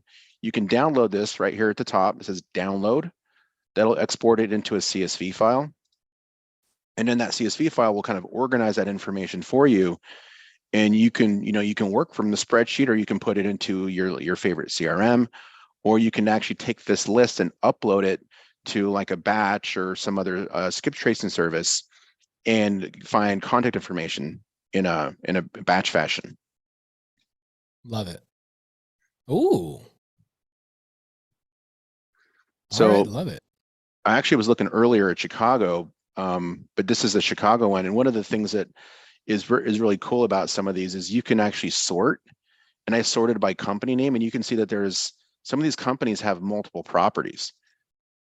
And so this might, like BHF Ernst acquisition might go up in the value of your target because they've got multiple properties in the same area.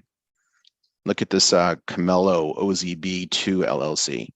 They got like 8 properties. I love it. And then, by the way, guys, for any of you guys that asked the question of, should I have more than one property per LLC? Does that answer the question for you right there, by the way? Success leaves clues. Okay. The people that own, 6, 7, 8 multifamily buildings put all of those in one LLC. So what does that tell you? The people that are teaching you on YouTube that you should have an LLC on every property, you're wrong. This is what the rich people that have more money than you, have a lot more buildings than you, copy what they're doing. Okay. Here's another surprising thing, Pace. Look how many people own properties in their own name, not even an LLC, just in like their own name. So worlds are exploding right now, I'm sure, and I bet you most of these people have owned it for quite a while, right? Because it's usually the old school guys, right? The guys that have been around for a while that have always done things the same old fashioned way. So those are the buyers. Those are the people that bought the property. These are the ones that currently own it.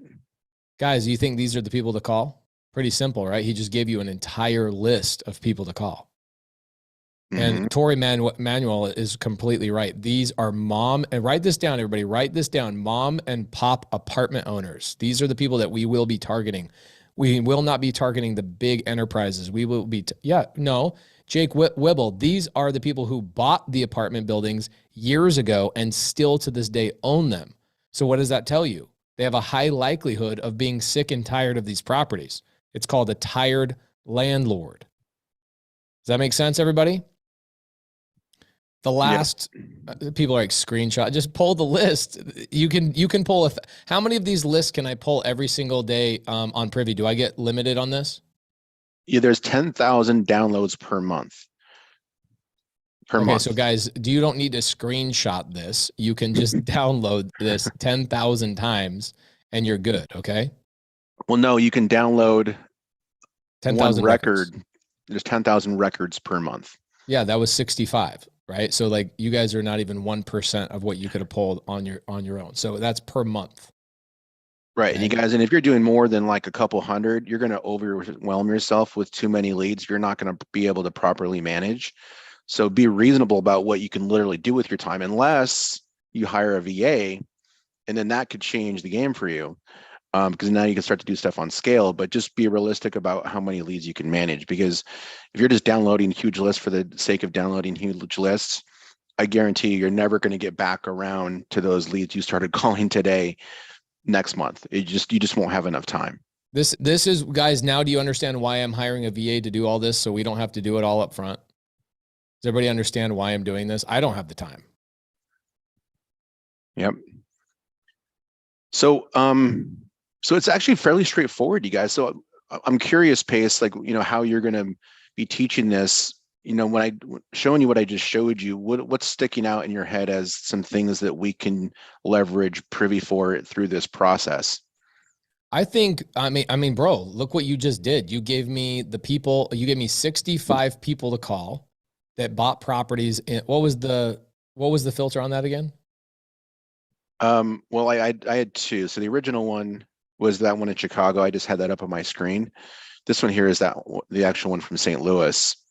So this is 66, and it was all properties that were in the screen share 20 years or I'm sorry, 20 units or larger. Is that right? 20 units or larger. Mm-hmm. Okay, cool. So here's what we'll do. Here's what I want everybody to do. Okay. Because you're going to start, this is going to be part of our homework. Benson, this is money. This is all I need. This is gangster. This is the only thing I need. And it's amazing that you and I just barely figured this out like 20 minutes before the call. Yeah, I didn't know that you guys did this. So that means I'm horrible at selling my own product. No, you have so many features in this product that it takes months and months for us to unpack it all. Yeah. And you were right in saying too, like, can I get like a Crexy feed, or can I get a LoopNet feed at some point? And those are all things we're going to be exploring. So this is just the tip of the iceberg. I mean, this right now, you guys, is going to be so powerful for you guys. The amount of information you have here, the lead generation, it's going to be amazing for you. And by the way, if you're newer to Privy, we do live training twice per week, Monday nights and Thursday afternoons. And we really get deep in the weeds. So what I'll make a point of doing, Pace, is in the week or two following, or this week even, is doing some more like multifamily training, just to kind of ride your coattails and support them even more in this endeavor with the Elephant Challenge. Love it. Love it. Love it. What I'll do, Benson, just you were on here when I was working on hiring the VA. Mm-hmm. So what I'm going to do also is I'll send you a Zoom link. You can send this to all your Privy clients. What I'm going to do is I'm going to have my VA call all day Friday and all day Saturday live on a Zoom, and you can give that away to all your Privy clients. Everybody that has Privy, just let them watch my VA call your guys' lists on Privy and just set appointments for me all day long. I love that. Would you think your clients would like that? Oh, 100%. Okay, cool. Yeah. Yeah. Just have well, Carly send me the info and I'll send it out. I mean, all that sort of thing too. Like so many people are focused on, wholesale and single family. They just want to get one deal done. But this is the stuff that gets you excited. Like, oh my God, like I could actually stumble into an 84 unit building by doing the same amount of work that I'm doing on a single family property. Yeah, I can tell you the easiest deal I did all year long was a 254 unit seller finance. I found it I was in Privy and I was going through and looking at stuff, and I was in on another market, like scrolling around, and I saw a property that had 7 different colored roofs on 41 different buildings. And that told me a story. And the story was that the seller is hodgepodging and mismanaging their money, because you would have gotten a way better deal if you would have just gotten all the roofs done simultaneously, rather than just doing, one roof at a time, one roof at a time, one roof at a time over all these years. And so we called the seller, got the deal in seller finance. Molly sent me a text today, just at 2:33, so 4 minutes ago. She said, can you check your emails for the final signing, blah, blah, blah. It came from such and such.org. It would have been an email from the end of whatever. And our attorney needs you to check one thing and sign the final document so we can close tomorrow. So that deal came from me just going through Privy, calling the seller directly and working. That's my biggest deal. It was also my easiest deal all year long. Yeah. $20 million purchase, 254 units, my easiest deal, all by far my easiest deal. And you know how you did that is because it's your deal volume, right? Like you can't stumble into something like that if you're not doing the hard work on and finding like those ones you have to grind on, right? Like the grinders are the ones that eventually you pay off and you feel like you earn that 250 unit plus building because you've been grinding on all the other deals you've been working on. Yeah. Narissa says, Pace, what was your down payment? Well, I ended up negotiating the deal with the seller directly. I had 0 down payment. It's seller finance. Zero down payment. 30 years. That's amazing. Yeah, it's a good deal. I have a 20-part series coming out on it on my YouTube channel. I actually flew to the property and walked around the property with one of my private lenders. What I did, it's a whole, I'll break down the deal for you guys later on a whiteboard so you guys can see the whole deal, how I did it. But that's what we're talking about. Now, here's the cool thing about that. There's people in here that are like, oh my gosh, anybody in here feel like they couldn't handle a 254 unit apartment complex right now? Is it like so many of you guys should say no? So many, like literally 99% of you go, no, I can't handle that. Okay. But do you guys agree that I would have probably paid somebody a $300,000, $400,000, $500,000 assignment fee on something like that? I would have easily paid that, but I found the deal myself, so I didn't need to. Right. So the thing for you guys is you guys need, I literally bought 254 units. My check, my monthly check on that one deal to my household is $48,000 a month.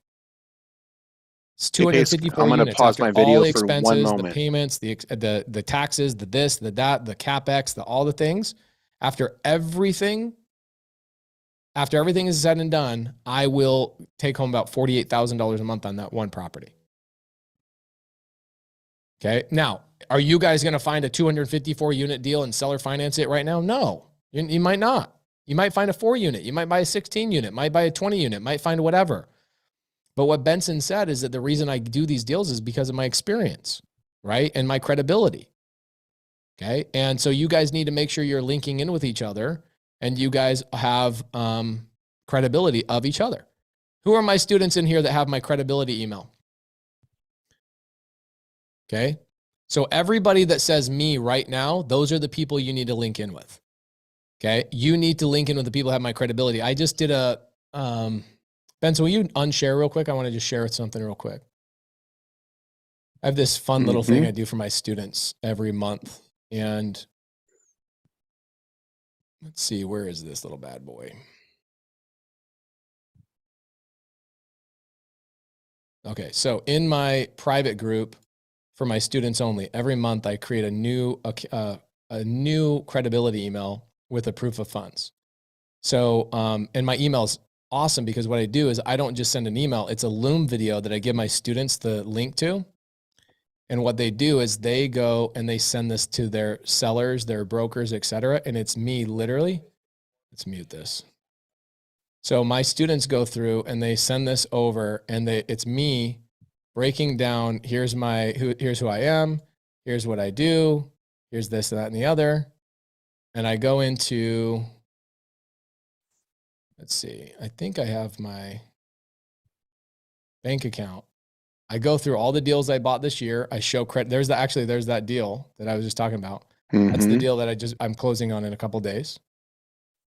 And I do the whole credibility. Here's my deals. Here's my spreadsheet. And then look, I show my bank balance.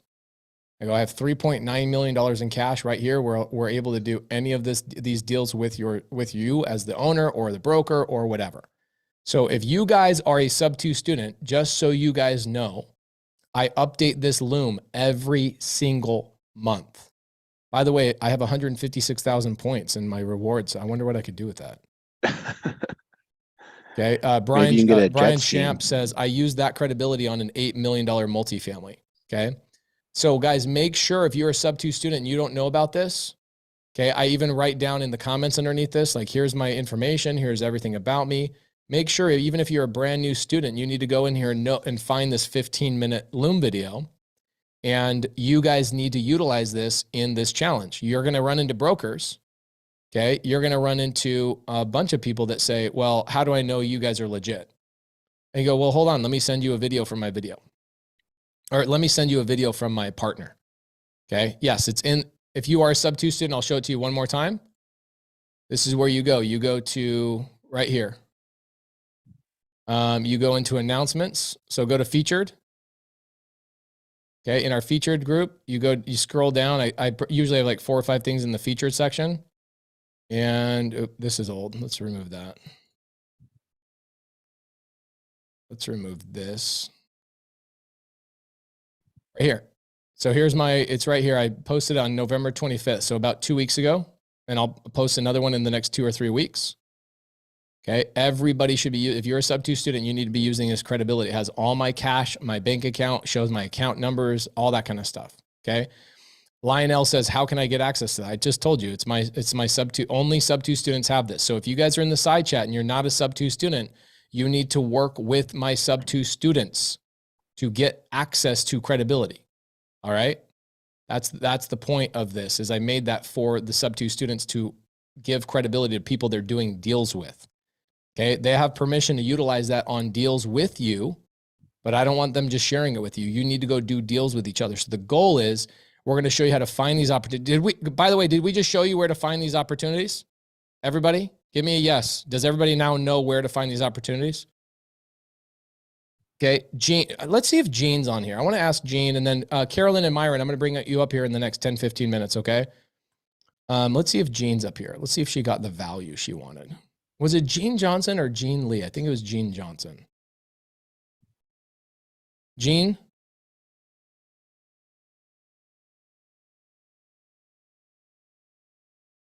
No, she's going to the bathroom. I'm here. Oh, hi, Jean. How you doing? Hi, I'm good. Did you see where we found the deals? Yes. Does that make sense what those are, though, what that list is? Yes. Okay, just to be clear on those are not listed properties, right? Right. Okay, so those are properties of what we call tired landlords. Like the property I just closed, the 254 unit, the 43 unit I closed this year, the 30 unit I closed this year, the 50 unit I closed this year, the other 30 unit I closed this year, the 103 unit I closed this year. All of those are tired landlords that bought these properties when they were 20, 30, 40, 50 years old, and they get to like 60, 75, and they're like, I'm done with this. Right. The problem is now they have for me on the creative finance side, the reason why sellers will sell to me for $0 down, or they'll give me low down payments and they'll seller finance to me, is because if a seller has all these gains on the property and they sell it to me for cash, number one, they're going to pay commissions, appraisals. They're going to pay for, surveys. In multifamily, you have to have surveys on properties. Single family, you don't. Right. And then on top of that, the seller gets a big chunk of money, and guess what he's got to pay? Taxes, right? Uncle Sam. Mm-hmm. So if you spread out the payments to a seller on a seller finance deal, the sellers don't pay the taxes unless they receive the money. And then if you spread out the money that they receive over years, they can get a higher dollar amount. They pay way less, way less in taxes. And so their motivation is to say, yeah, no problem. If we don't have to go through agents, this is a great way to find off-market deals with homeowner or with property owners that have owned these properties for 20, 30 years. This is awesome. It's very cool. And now what happens is after they own a property for 20 years, what happens is you got roof issues, you got hot water heater issues, you got all sorts of issues that are popping up. Right. And so they do get to a point where like, man, every single day I turn around and there's another repair. Right. And on top of that, they're not like you and me that they have active income. What they did is they retired from these properties. They absorbed and like pulled the money out of these properties. They might even cash out refied and bought another property. So they've got money they're pulling out of the property. They get used to the flavor of that money they're pulling out. And then all of a sudden they have a big repair that's $200,000. They're like, F this property. Are you kidding me? This sucks.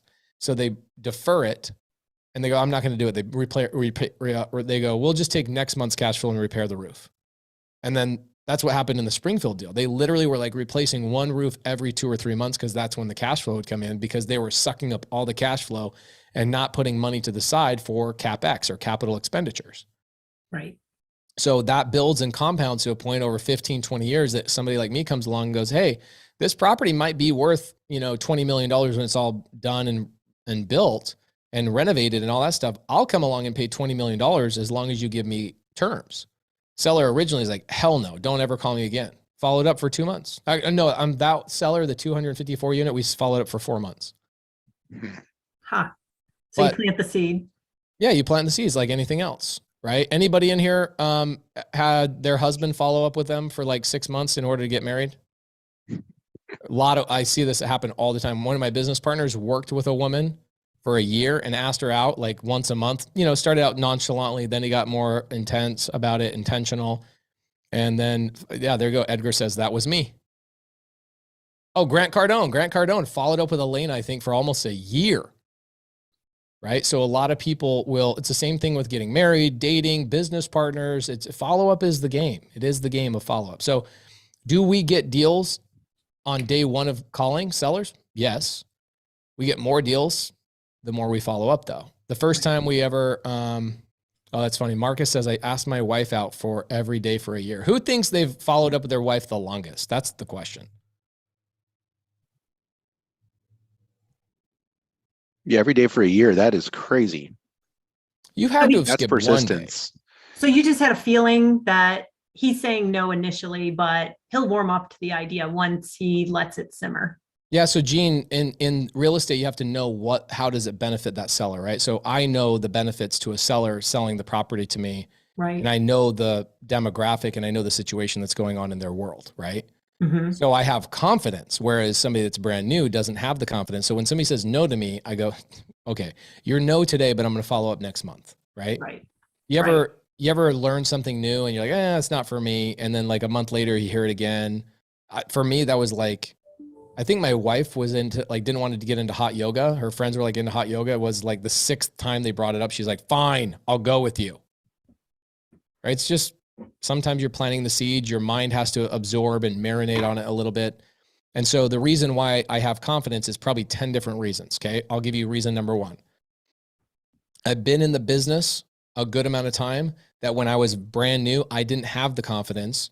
And then all of a sudden a seller would call me 3 or 4 months later and go, oh, actually, I'll give you a great story. So when I first started in this business, Gene, it was probably roughly 9 years ago. I was sending out postcards because I didn't know any better. Postcards are a great way to start in marketing to a seller directly, but they're very expensive. They're 50 cents every single time you send one. And it takes thousands of them to even get an appointment with the seller. So let's say you spend $10,000, you're going to get 20,000 mailed and you'll probably get 100 phone calls out of that. So you spend 10 grand for 100 phone calls, right?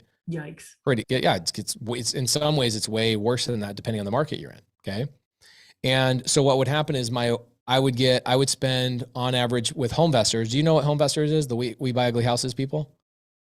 No. Oh yes, you do.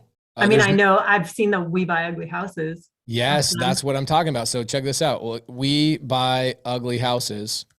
You've seen this 1,000 times. Yes. Okay. I used to own one of their franchises. Huh.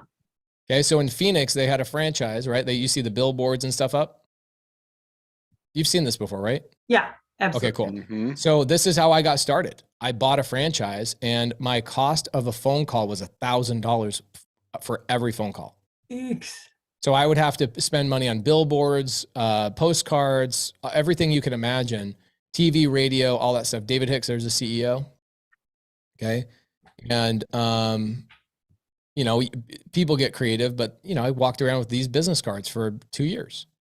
And, here's what would happen. We would get phone calls. These are inbound calls. So it's different than what we're currently doing. We're going to teach you guys how to reach out to sellers and try and find pain. Okay. Right. The sellers, if you want to spend money and amplify the process, you spend money, they call you. Does that make sense? Mm-hmm.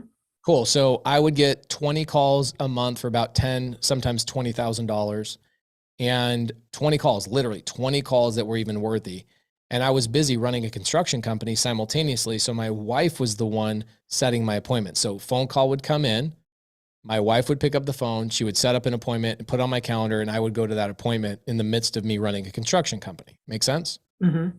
I'd go to that appointment, then I'd go along my day, and I'd buy some houses. I wouldn't buy others. And the sellers would say, well, you know, I'm talking to other investors and, you know, we'll see what happens. And I'm like, oh, you're not serious.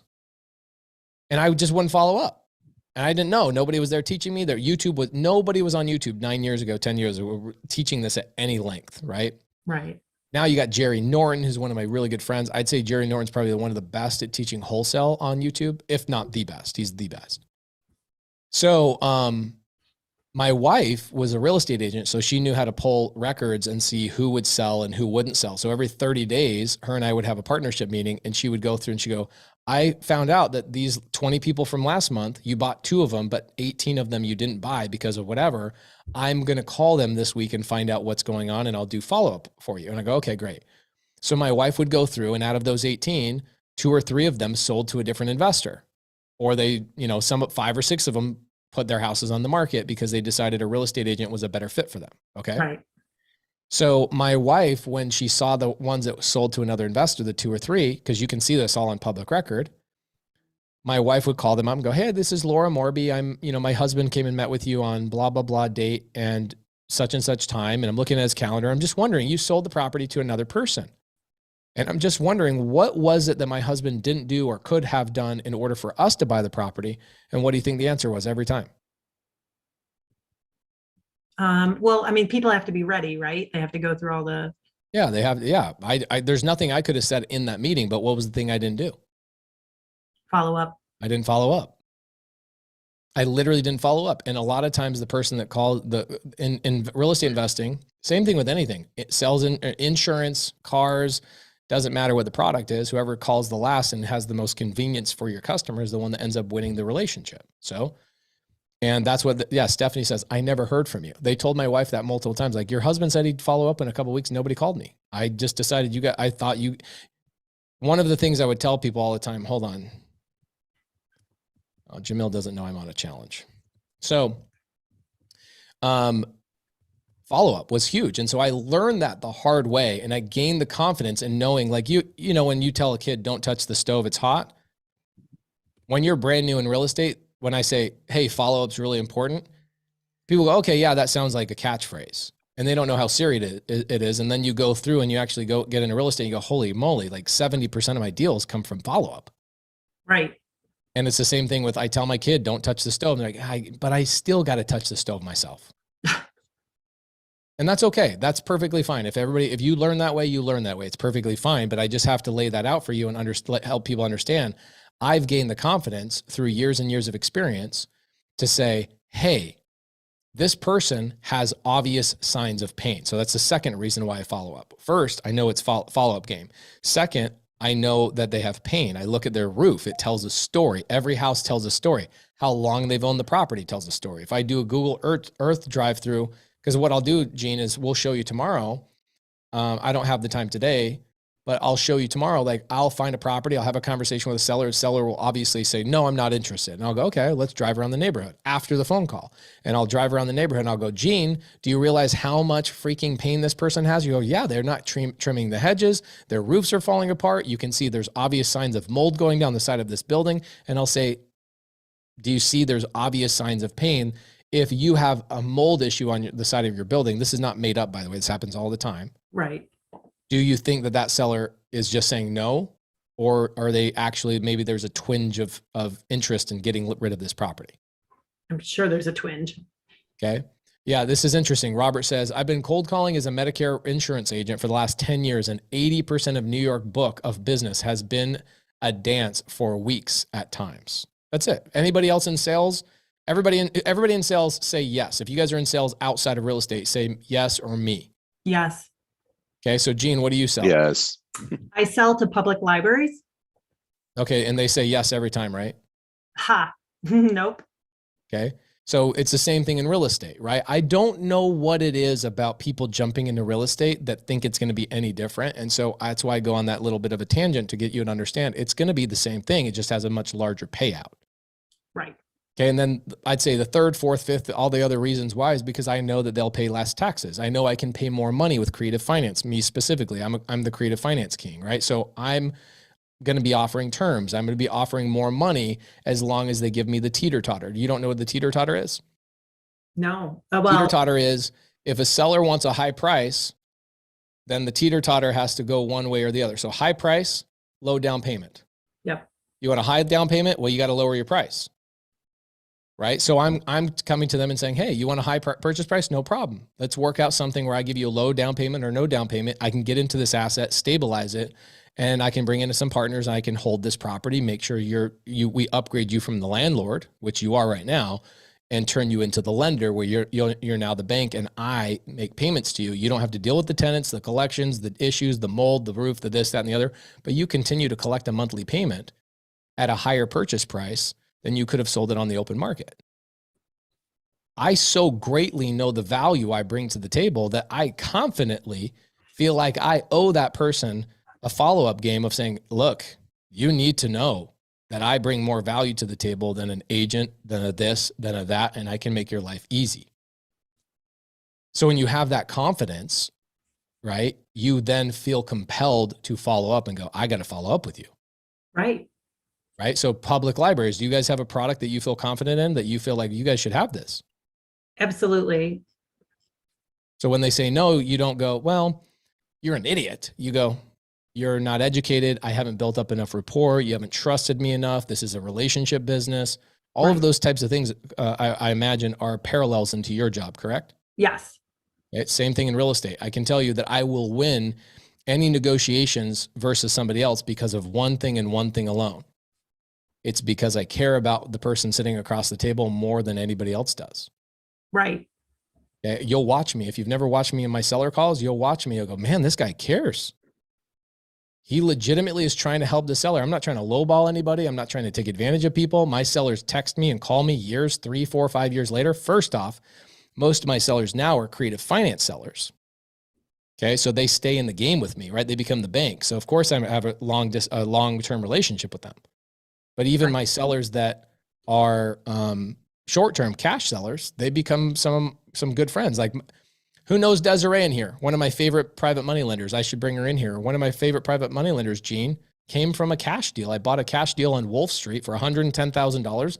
I asked her, what are you doing with your $110,000 once I pay you for this property? She says, I don't know. I think I'm going to pay off my car, my this, my that, blah, blah, blah, blah, blah, blah, blah. I go, Desiree, what if I could take your 110 grand and show you how to invest in real estate as a lender and make those payments on that car payment and buy yourself some shoes and buy yourself this, and that 110 grand never goes away. She's like, you can do that? I go, yeah. And Desiree, here we are 5 years later or so. She's one of dozens of private money lenders I've received just from buying their houses cash and saying, what are you doing with the money? Does that make sense? That's brilliant. That is smart. Yeah. And Desiree's come on Wholesale Hotline with me. Wholesale Hotline is one of our podcasts we do on Monday nights. We just talk about wholesale and we chop it up. So Desiree's come on as a guest. She's like, yeah, Pace loved me.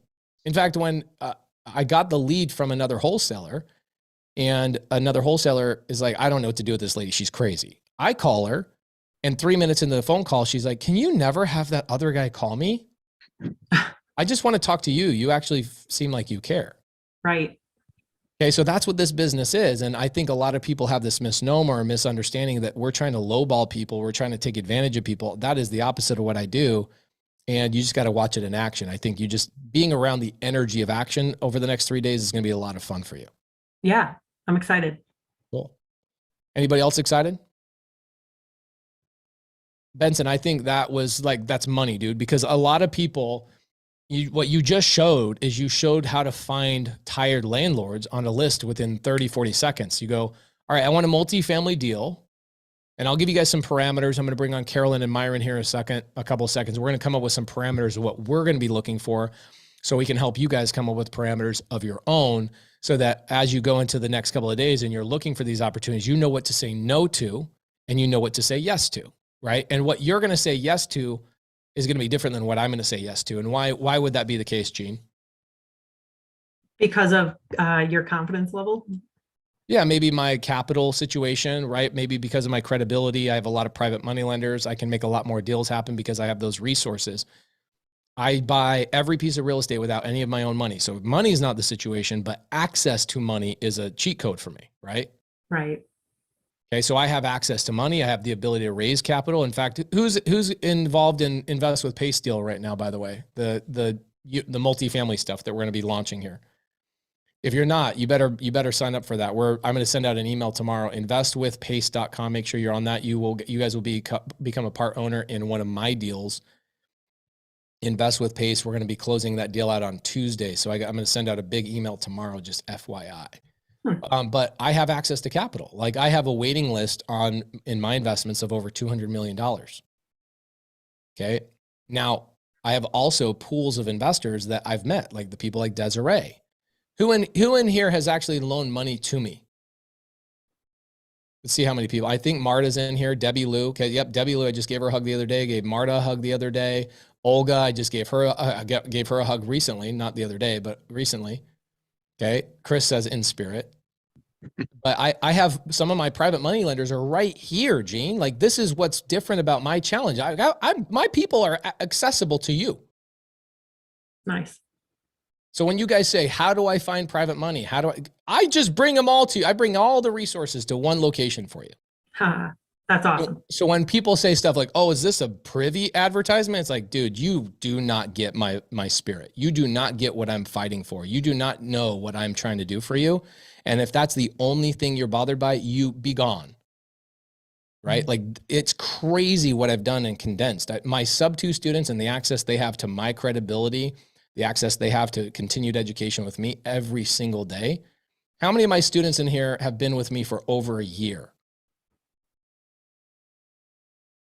Okay, so by the way, Gene, these people don't pay me every single month. They paid my partner a year ago, or there you go. Lawrence says 2 years. You've got people in here since 2020 that paid one time 2 years ago, and they're in here to help you. They're on a Zoom with me 2, 3, 4 times a week. Tanisha Epps, I call her the heart of sub-2. Mm-hmm. And these people are here to help you. Don't rely on me, rely on them. You know what I'm saying? So this environment we've created is super freaking cool. Oh my gosh.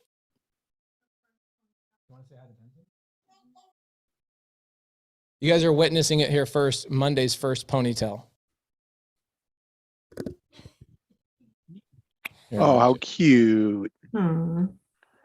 So cute. Let's see if I can, there you go. Let's see if we can. Hi, Laura. What do you think about that ponytail? That is adorable. Is that your phone call? Somebody calling you?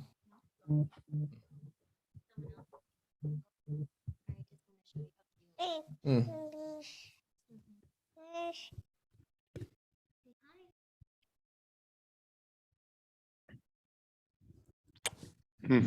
Wow, she's cute. So cute. Are you going to the Keegley thing with me tonight? Okay.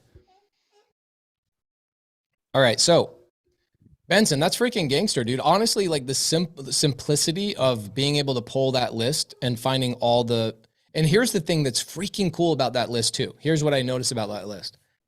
That list is not just a list of owners with properties that are potential, like Gene, you know how I look at that list? I look at that list as a public library. Like look at all 65 public libraries that need your product right there. Right. Mm-hmm. Easy. The other thing too, Pace, is a lot of those people could be private money lenders. They own real estate. They have money someplace.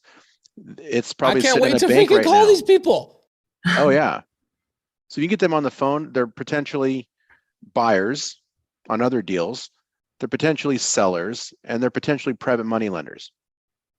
Yes, and they're potential mentors too, right? Think about this: if you call people in your local market and they go, "Oh, well, I'm not going to sell this property. We're actually in the process of buying more," and I go, "No problem," right? I like how Oric asked this question of Pace. Do you ever do BRRRR? Last year we did 40 BRRRRs. This year we did 20. Next year I'll do 0 BRRRRs. I'm done doing BRRRRs. I'm done with it. Just FYI. I like how you asked that question. That's good.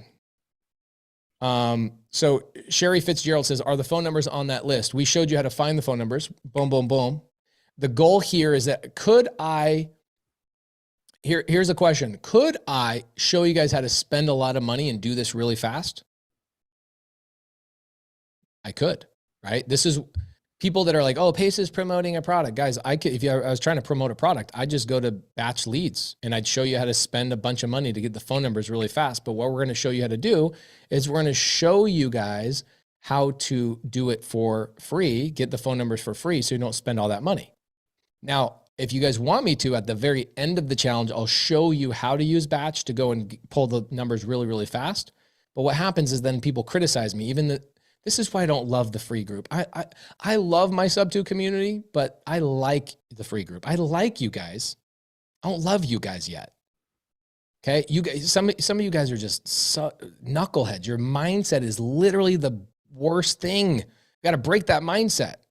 But what happens is the reason why we chose Privy is because people would criticize me and go, "Oh my gosh, this is $400." I'm like, doctors go to college for 16 years to learn how to make $250,000 a year. I'm trying to teach you how to make $250,000 in 6 months for like a couple $100 a month. And you're still not happy about it. So we try and find Benson, who's a sweetheart, as you guys can agree. He comes in and helps on a whim. He comes in and helps, shows me one thing that it's like, oh, that's gangster. I like that.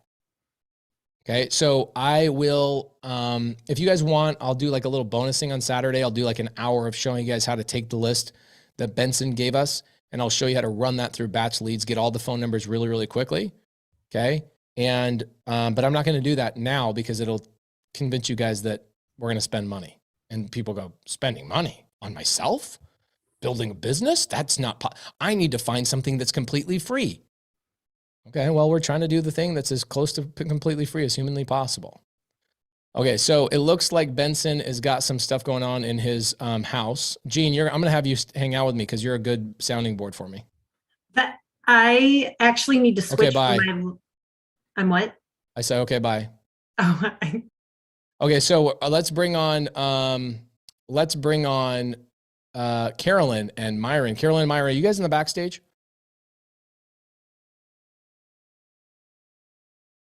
Here we go, Carolyn. Oh, wow. We have to have both of you guys on the same screen? Yeah, why not? Okay. All right, I like it. All right, guys, so this is Carolyn and Myron Briley. They have been in real estate. They were in real estate probably 6 months before they met me. They were doing a lot of the absorbing and learning and all the things that a lot of you guys have been doing as well. They joined Subto, I'd say November? August. Oh, wow. August. Okay. So you joined in August. When did you come and hang out with me? 3 weeks later, September. Okay. September. 13th. Cool. Yeah. So they come and I did this weird thing on Instagram where I go on Instagram and I go, hey, who wants to spend a day with me? First 2 people to make a comment, I'll have you come out and hang out with me. And they literally make a comment on under my Instagram and I go, boom, come out. And Carolyn and Myron stayed at my house for a week. I feel bad you guys stay in the basement though. No, we felt bad. We felt bad for being there. Why? We had a blast with you guys. It was fun. We had a great time. So you guys came out, we hung out. You guys very quickly did your first deal. You guys did a creative finance deal as your first deal. You guys have done dozens and dozens of deals with other new people. Yep. And in this last 12 months of working in real estate and getting traction, you guys have accumulated 70 doors in just multifamily, 30 with me, 40 with another set of partners. Is that correct? Correct. We just Okay, closed cool. on another single family today, by the We way. close on a I sub saw two that. I today, saw you too. guys close on another sub 2 today. Yay. Congratulations over there in Texas. Are you guys holding that one or what are you doing? Wrapping it. Wrap. Sell me a deal, bro. Freaking. Okay, we're working on it. Okay, cool. So why are Carolyn and Myron here? All right. So here's why. They did this in 5 months? No, they did this. They did this 7 in months. a year, probably. They For did the multifamily 12. They focus? did the 70 doors in 5 months. Yeah, Yeah. yes. Okay, but you guys were doing single family stuff before that. You did a single family deal here. I'm going to point something out to you guys. Pay attention. Some of you knuckleheads are going to go, oh, so I should be focusing on only multifamily. No, they closed a single family deal today, a sub 2 deal. Yeah. So you That asked me the active question, what should you guys be focusing on? The answer is yes. You Yeah. guys should focus on the energy of activity. That's what you should focus on, the energy of activity. Anything that's in your path that can turn into an opportunity, focus on that. Okay. Money, Now, second thing you should activity. focus on is helping other people. And one of the biggest reasons why I have Carolyn and Myron on here is because they help so many freaking people in our community. They are some of our big leaders in sub 2. Even at times a year ago when Carolyn didn't think she was worthy of doing so, pushed her, and she's become such an amazing human being. I've watched her and her husband, their marriage 10x. I've watched their kids hanging out with them, going to title companies, going on appointments. Them traveling around, going to seminars. I see you guys now splitting and you're going to this mastermind, you're going to that mastermind. You guys are dividing and conquering. You guys are bringing on other partners. You guys are raising millions of dollars, literally all within 12 months. Yep. It's really Gangster. weird to say that, but yeah. Crazy. Yeah. It seems weird to say that because you just stay with it. So do you guys now realize why I brought Carolyn and Myron on here? Give me a yes. Okay, now why are Carolyn and Myron going to stay with me? Okay, here's what I called Carolyn. I love her, love Myron. They're great. And so what I want to do is I want to collab with them between this challenge and potentially the next challenge if they'll have me. Okay? Absolutely. If amazing. you'll have us, of course. Of course.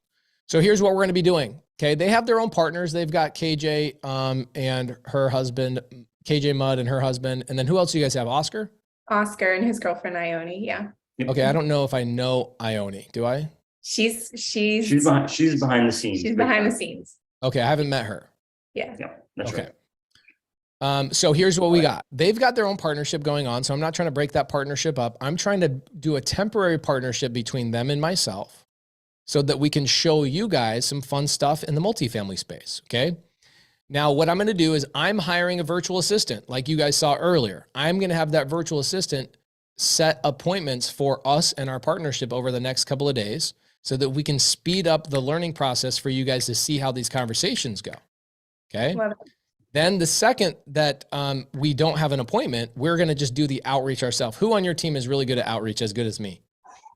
I do outreach and KJ does outreach. Okay, so maybe me, you, and KJ can do like some round robin stuff. Or are you afraid of that? That's totally awesome. Let's do it. Okay, I know you have this super gangster beanie on, but I don't know how I gangster. you know. are. I've been waiting for these beanies and you guys dropped them. So thank you. Yes. It's How so- was? I feel like By the Alex way, Mack. you guys came and hung out. You what? Did you guys come and hang out at the TV premiere? Yeah, I was there. Yeah. How was it? It was awesome. I had a blast. It was like all the family, everyone together, everyone yelling at each other, tons of great music, great energy. You had a great time. I saw you bust a move, man. Yeah, I know. Amazing. You busted some moves. Yeah. Busted Who some who was at the premiere and the golden ticket event? Who had a freaking great time this last weekend? And like it just feels so much like family. It's like the best feeling ever. It was a reunion. It was better than Clever. Yes.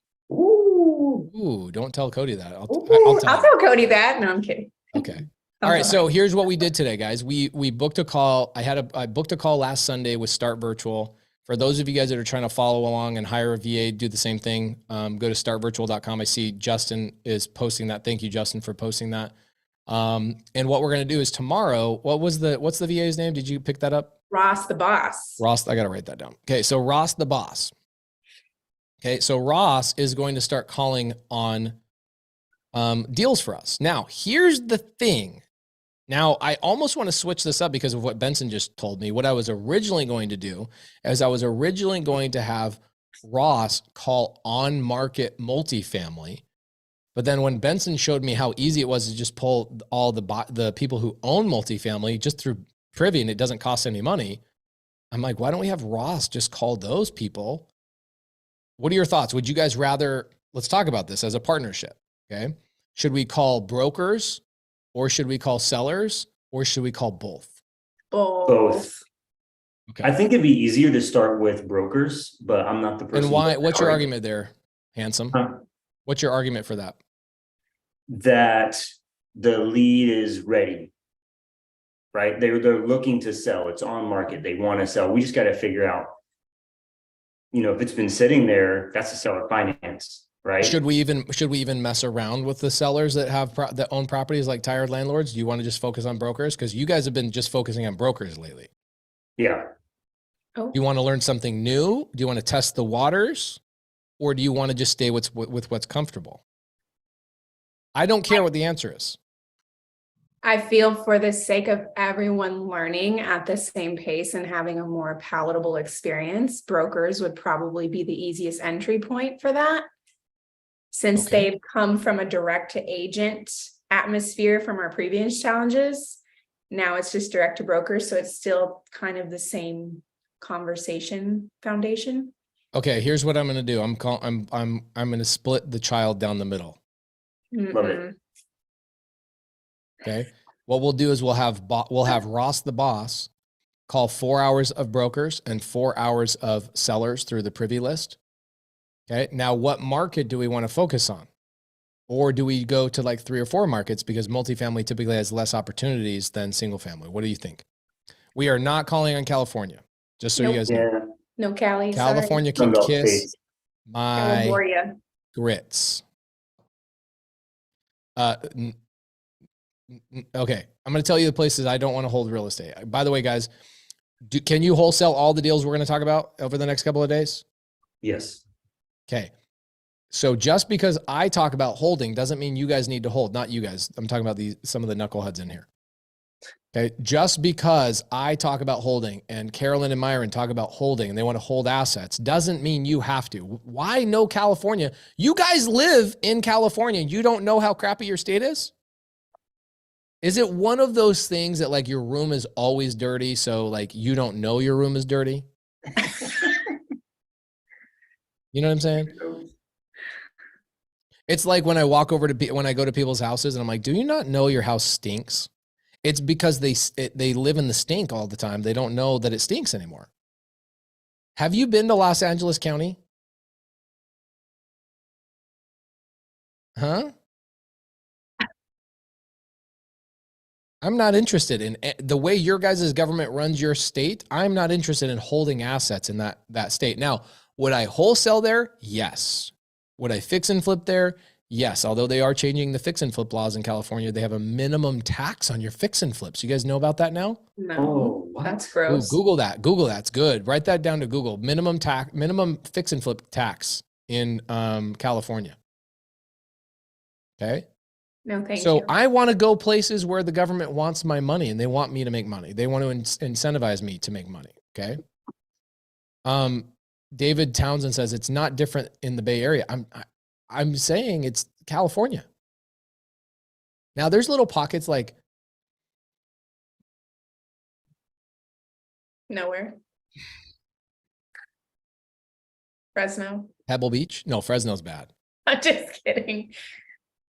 Fresno has good wholesale opportunities. There's a lot of people that hold property there, but I'm saying if you live there and you want to hold property there, do it. I don't want to do it there virtually. You know what I'm saying? Like I don't want that headache virtually. So for me, when I'm choosing a virtual market, I'm not going to choose a state that doesn't want my money.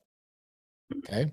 Mhm. Texas wants your money. Florida wants your money. Arizona wants your money. Nevada wants your money. Utah, Idaho, North Carolina, South Carolina, Georgia wants your money. Nebraska wants your money. Tennessee wants your money. Okay. So many places want your money. I would tell you the top 5 places that don't want your money. Okay. Every other state is okay. California, Oregon, Washington, New Jersey, New York. Those are the top 5. Okay. Those are the top 5 places that don't want your money. All right. So if you're going to wholesale there, great, do it. Wholesale. If you're going to fix and flip there, great, wholesale there or fix and flip. But if you're going to buy and hold, especially virtually, I would think twice about it. Okay. That's all I'm saying. Can we stop that conversation, everybody? Can we be done with that conversation? Cameron says, I live in Pebble Beach. That's where I got married. Pebble Beach is dope. New Jersey and New York want all your money. That's right. But they don't want you to make money. That's what I'm saying. Okay. All right. So Louis says Arizona became Democrat. Yes, they did become Democrat. However, our legislation still is landlord friendly, not tenant friendly. I can kick a tenant out in 30 days. Gone, done. Okay. Makes sense. How do you feel about Chicago? Freaking 3rd best place in the country for food. Not for investing. Not for investing. I own property 3 hours south. That's where my 264 unit is. Laws in that little county are awesome. Chicago area, not great. Okay. Nope. So what are we thinking? You guys don't need my permission to choose your market. Don't ask me your permission to choose your market. I'm trying to choose my market with my partners. Don't ask me. I've already told you the 5 I don't like. And I told you those 5 you can wholesale and fix and flip in. I've answered the question already. Every other place is awesome. Okay. How do I find out this information about the laws in various states? By being in real estate a long enough time to see what happens. Nikisha, great question. I would Google tenant laws, your state. Tenant laws, your state. Are they favorable, non-favorable? Okay. Yeah. Neil says, by virtually, do you mean remotely? Yeah. I'm living through a computer or a phone call or whatever way. Okay. So let's choose our market. I want to choose a market with you guys. We've already accomplished one thing. The thing we've accomplished is we've made a decision that Ross, the boss, is going to call 4 hours a day on tired landlords and 4 hours a day on brokers. Baller. Okay. Does that sound cool?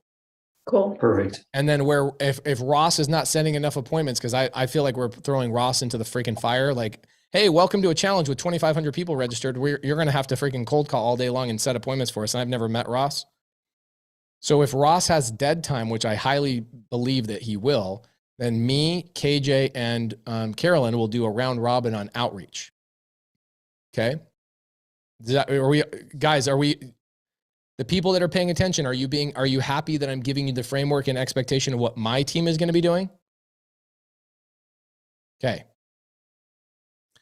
Next step that I'm going to be doing with my team is what market do you guys like? Where do you guys want to hold property? Let's choose 4. Let's choose 4 areas. We love Texas. Okay, Texas, love Texas. Texas is solid. Tennessee. Tennessee. What do you think about Tennessee? You're the only 10 I see. Oh, damn. I was talking to your wife. Oh yeah. Wait. He's the only time. I like Tennessee a lot. Hey, so we like South Carolina. I love South Carolina. Georgia. I love Georgia. I love Atlanta. Not all of Georgia, just Atlanta. Yeah. Florida's really hot, but I feel like Florida's a pain in the. Okay. You think it's too many, Carolyn? No, not at all. We want 4, right? Yeah, we got Texas. Texas. Okay, Tennessee. we got Tennessee. We got South. Did we choose South Carolina? yeah. South Carolina. And we chose Atlanta, or we want to choose maybe like a Florida? It's a whole state. Florida, Florida. Texas, Tennessee, South Carolina, Florida. Love it. Okay, those are our markets. Sweet. Okay, let's lock those in. Don't let me change my mind. Nope. Sorry. You're Because not. you know what's going to happen is people are on day 2, they're going to start changing their minds. Okay, here's what I want to see, guys. I want you guys to choose your markets as well. Okay. Show me your markets. Okay, Colorado, Arkansas, Texas, Florida. Now, here's what I would be doing. Okay. If I were you guys, I would go into the Creative Finance with Pace Morby Facebook group and I would start linking up with people. Let's do that. Okay. I would make a list. In fact, here's what I would do. Okay. Smart thing. I'm just going to be like Rambo style. We're not going to be super organized with this. We're just going to be chopping through the jungle. Go to Creative Finance with Pace Morby Facebook group, and I would make a post and say, for the Elephant Challenge, I'm doing this market. Who's with me? And see if you can get people all together. Does that make sense? Somebody's going to go, what Facebook group? Hold on, guys. Let me pull up the link for that Facebook group real quick. Okay. Facebook.com/groups/creative finance with Pace Morby. Okay, cool. Here it is. Ooh, they changed the graphics on this. Okay, guys, there's the Facebook group. You guys want to find people to partner with and students. What I would be doing, ooh, check it out. People are already doing it. This is dope. For the Elephant Challenge, I'm doing South Carolina, who's with me. Nice. Okay, so if I were you guys, see, this is what I would be doing. I would be looking for sub-2 students. Why are you looking for a sub-2 student? You're also looking for gators, okay? 52 minutes. Love it. Okay. So go in here. If you guys already see people posting in South Carolina, don't make your own post. You know what I'm saying? Go in there and take a minute. Everybody take a minute, go in here. Look at Alex. He says Texas. He says South Carolina. You guys start linking up, and here's what I would say.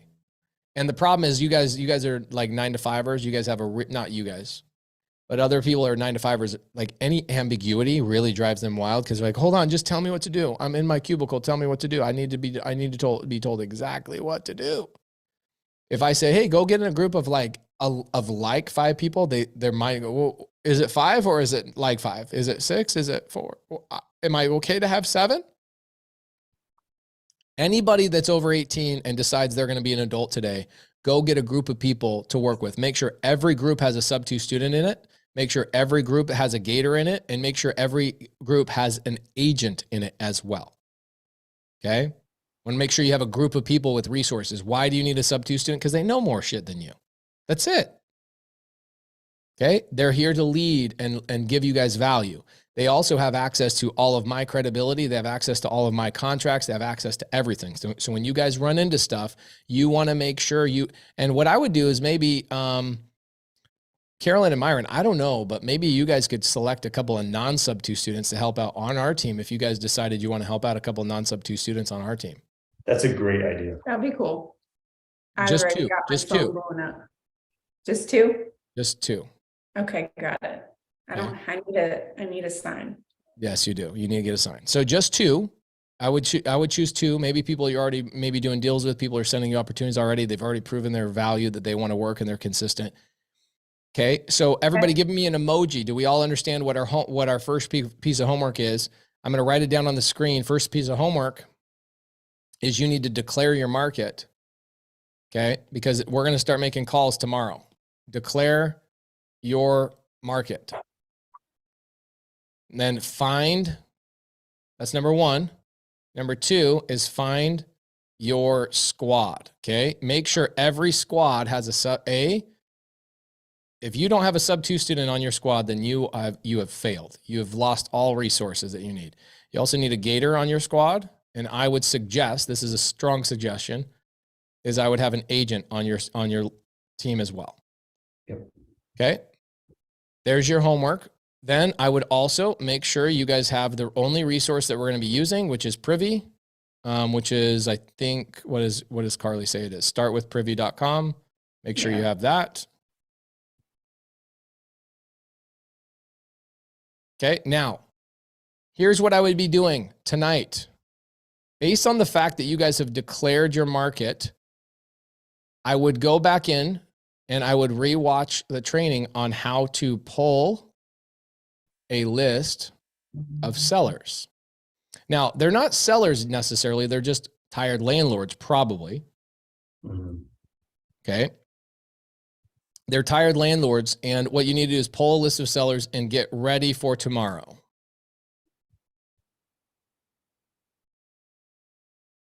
Okay, get ready for tomorrow. You know, it'd be fun, Carolyn and Myron, is maybe tomorrow, who on your team's good at underwriting? Joseph and Ione. Joseph Ione. I can do a little bit, like just napkin underwriting. Okay, here's what I'm gonna give you guys some homework on my team, okay? Okay. What we're gonna do, guys, make sure you're in the free Facebook group, Creative Finance with Pace Morby. The link is right there. I'm gonna release the chat right now. And if you're a knucklehead and you haven't clicked on that link, do not ask me in 3 minutes. I literally had the link in the side chat for 4 minutes. Carolyn, are you envious of how much patience I have to have all the time? Yeah, I wish I had it.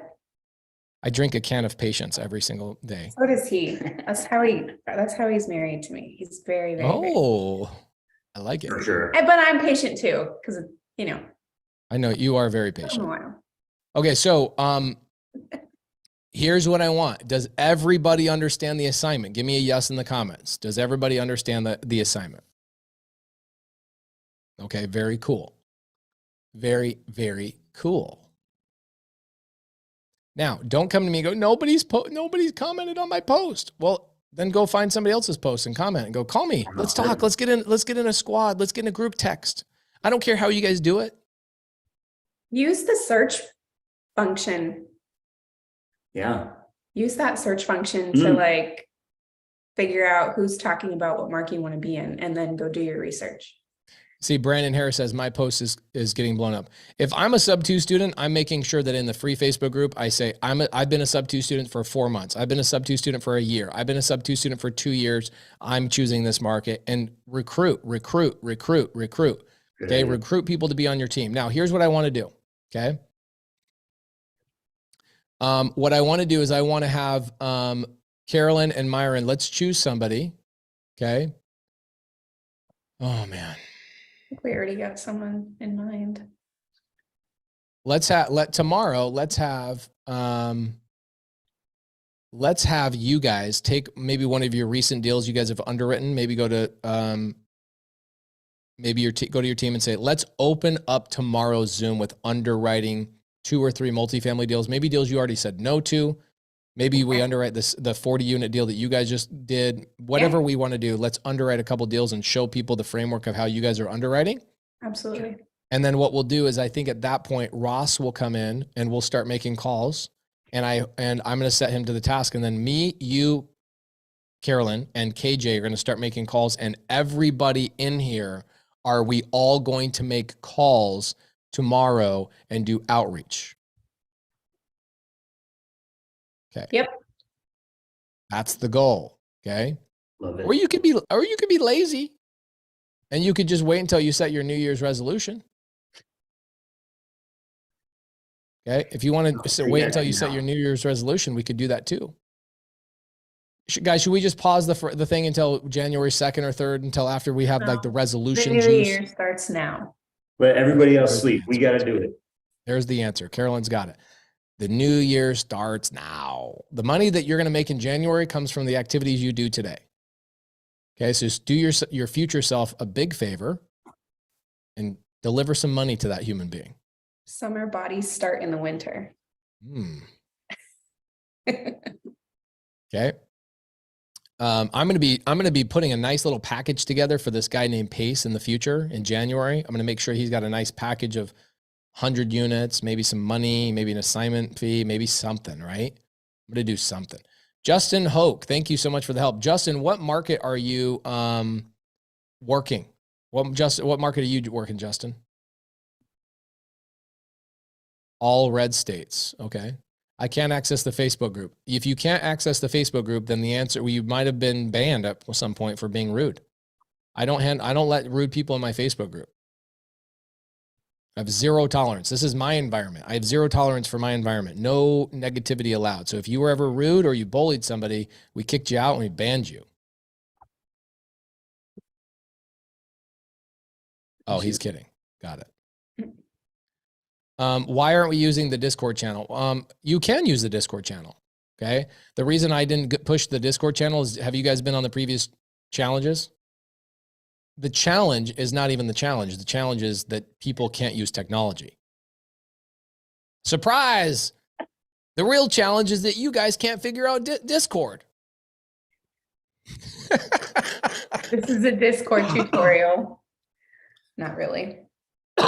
It's like, and then the funny thing is like people go, how do I get into Discord? And then another person in the side chat goes, why are we talking about Discord? Get back to the multifamily stuff. It's like, Wow. man, I'm trying to bring you guys a value.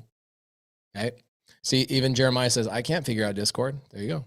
I kept it simple. I just push you. Is it better? I just push you guys to the Facebook group. Okay.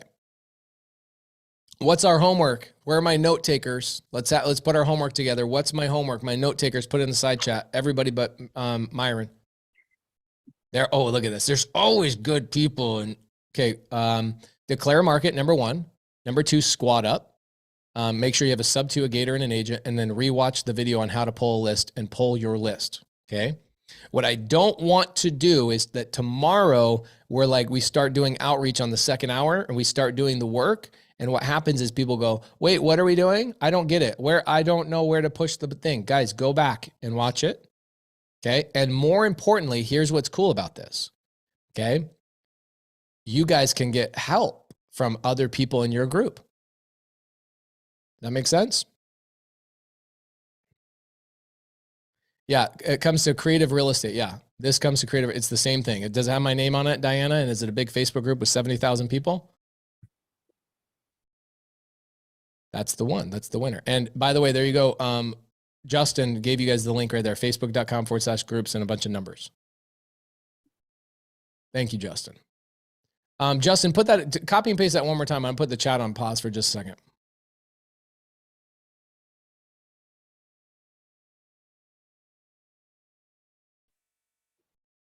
Okay, there you go. Every link we talked about today is right there. Oh, thank you. Dang, Justin's got everything. He's got Prime Corporate for LLCs. We didn't talk about that today, but that's no big deal. Start with Privy, invest with Pace if you guys are trying to get in on that deal. Join Start Virtual, that's for the virtual assistants. And then the Creative Finance Facebook group where you guys can network and talk outside of the challenge. That's the purpose of the free Facebook group is you guys can all talk and chat. And when you guys find something, you have a place to communicate really, really quickly. Okay. Now, all right. So what are our markets one more time? We got Texas, we got Florida, we got South Carolina, we got Tennessee. Why do you guys like Tennessee? Is that where your other 40 unit is? It is. Yeah. What do you like about it? Not that I'm not saying I don't like it. I'm just curious. Nostalgia of a 40 unit deal? A little deal? bit of nostalgia, but we had an agreement with Justin that we would get something in Tennessee when we went to the mastermind with you. We made an agreement, we shook hands, and now's the time. Let's get, so what was the agreement? That you just find them a multifamily We're deal? going that to you do a could buy? multifamily deal with them. Yeah. Okay, let's freaking do it. Yeah. Yeah. I love it. I freaking love it. Justin, Okay, so we got the ground rules, we got the homework, everybody's ready to go. Okay, I have to go teach Tarek's class in 21 minutes. I'm going to go kiss on my babies for a little bit. For anybody that is a sub-2 student tomorrow, guys, I'm going to be live for like 7 hours before the Elephant Challenge, and I'll be doing my own outreach and having a good time.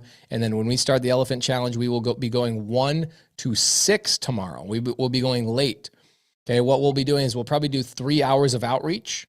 Okay, 1 to maybe 4, and what we'll do is 2 hours of Q&A. Okay, because I know a lot of people love the Q&A, answering questions based on what we talked about. Now, I want to be very clear with you. I don't want to answer questions about a wholesale contract or weird things like that. I want to give you guys exactly, okay, questions that are related to what we're doing that day. Like, why did you make that call? Why did you do that? What was this? Hey, Pace, we found a lead. We don't know what to do with. Hey, Myron, can somebody on your team underwrite this deal? Whatever the freak it is, I want it to be very specific to what we're talking about in this challenge. Okay, so we'll do that for 2 hours tomorrow. We'll go 1 to 6 on Thursday. Arizona time, by the way, guys, the only time zone in the world that even matters is Arizona, because we're the only people that don't change our time zone, like you guys. Do you guys, I'm just curious, when you guys change your time zone, do you guys look forward to that? You're like, oh my gosh, I can't wait. Daylight savings is this week. No, because it throws all the kids off and everything. Hi, cutie. Look at her hair. Her mom brushed that hair today. She talks about Corbin all the time. Look at her hair. I know, it's so She's long. got great hair. It's from her daddy. Oh, really? Yeah, they're Does- copy paste of Does daddy. did you brush that today, right? Did not. Barely. Really? It looks She's going through freaking this phase where she's looks like she had a "Don't touch blowout." my hair." Yeah. a Beautiful. blowout. A toddler blowout. Okay, so yeah, those are fun. Okay, so we've got tomorrow sub 2 students. I'm going live from 7 to 1. So I'll be live for 5 hours tomorrow, sub 2 students just inside of sub 2. And then tomorrow we start the elephant challenge at 1. We go till 6. We're going to do 3 hours of prospecting roughly. And then we're going to do an hour and a half to 2 hours of Q&A. We'll do the same thing on Friday. Okay. And by Saturday, we're going to be submitting offers. Not even by Saturday. Tomorrow, we'll probably submit offers. On Friday, we'll submit offers. On Saturday, we'll submit offers. We'll be doing all the offers, etc. So let me get a yes in the comments. We got 2,200 people in here right now. Plus, let's see, we got 300 people on YouTube.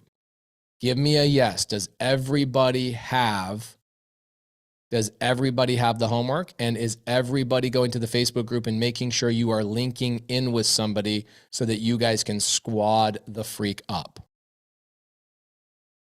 Okay, now, Carolyn and Myron, I look forward to hanging out with you. You guys got time to do this with me? Yeah, Of course. absolutely. You don't have to go to your 9-to-5 job? Nope. No, We ain't got no 9-to-5s. this is the We're- 9 to 5. We are all in. This is You have more like a 5 to 14-hour day 9. job. 5 to 9. 5 a.m. to 9 p.m. Yes. Yeah, that's welcome to being a business owner, right? Mhm. Yeah. Absolutely. Wouldn't have it People are any other asking, who's Justin? Justin is a mastermind student that I never asked him to do it, but he does it all the time. He just sees that you guys are always asking for the links. And so he just pops the link in the side chat all the time. There he is, pops it in, making sure you guys have the link. Thank you, Justin, so much. People constantly ask for it. We appreciate it. Thank you so much. Yes. KJ Mudd says, are we underwriting tomorrow? Did KJ Mudd sneeze for literally 2 minutes?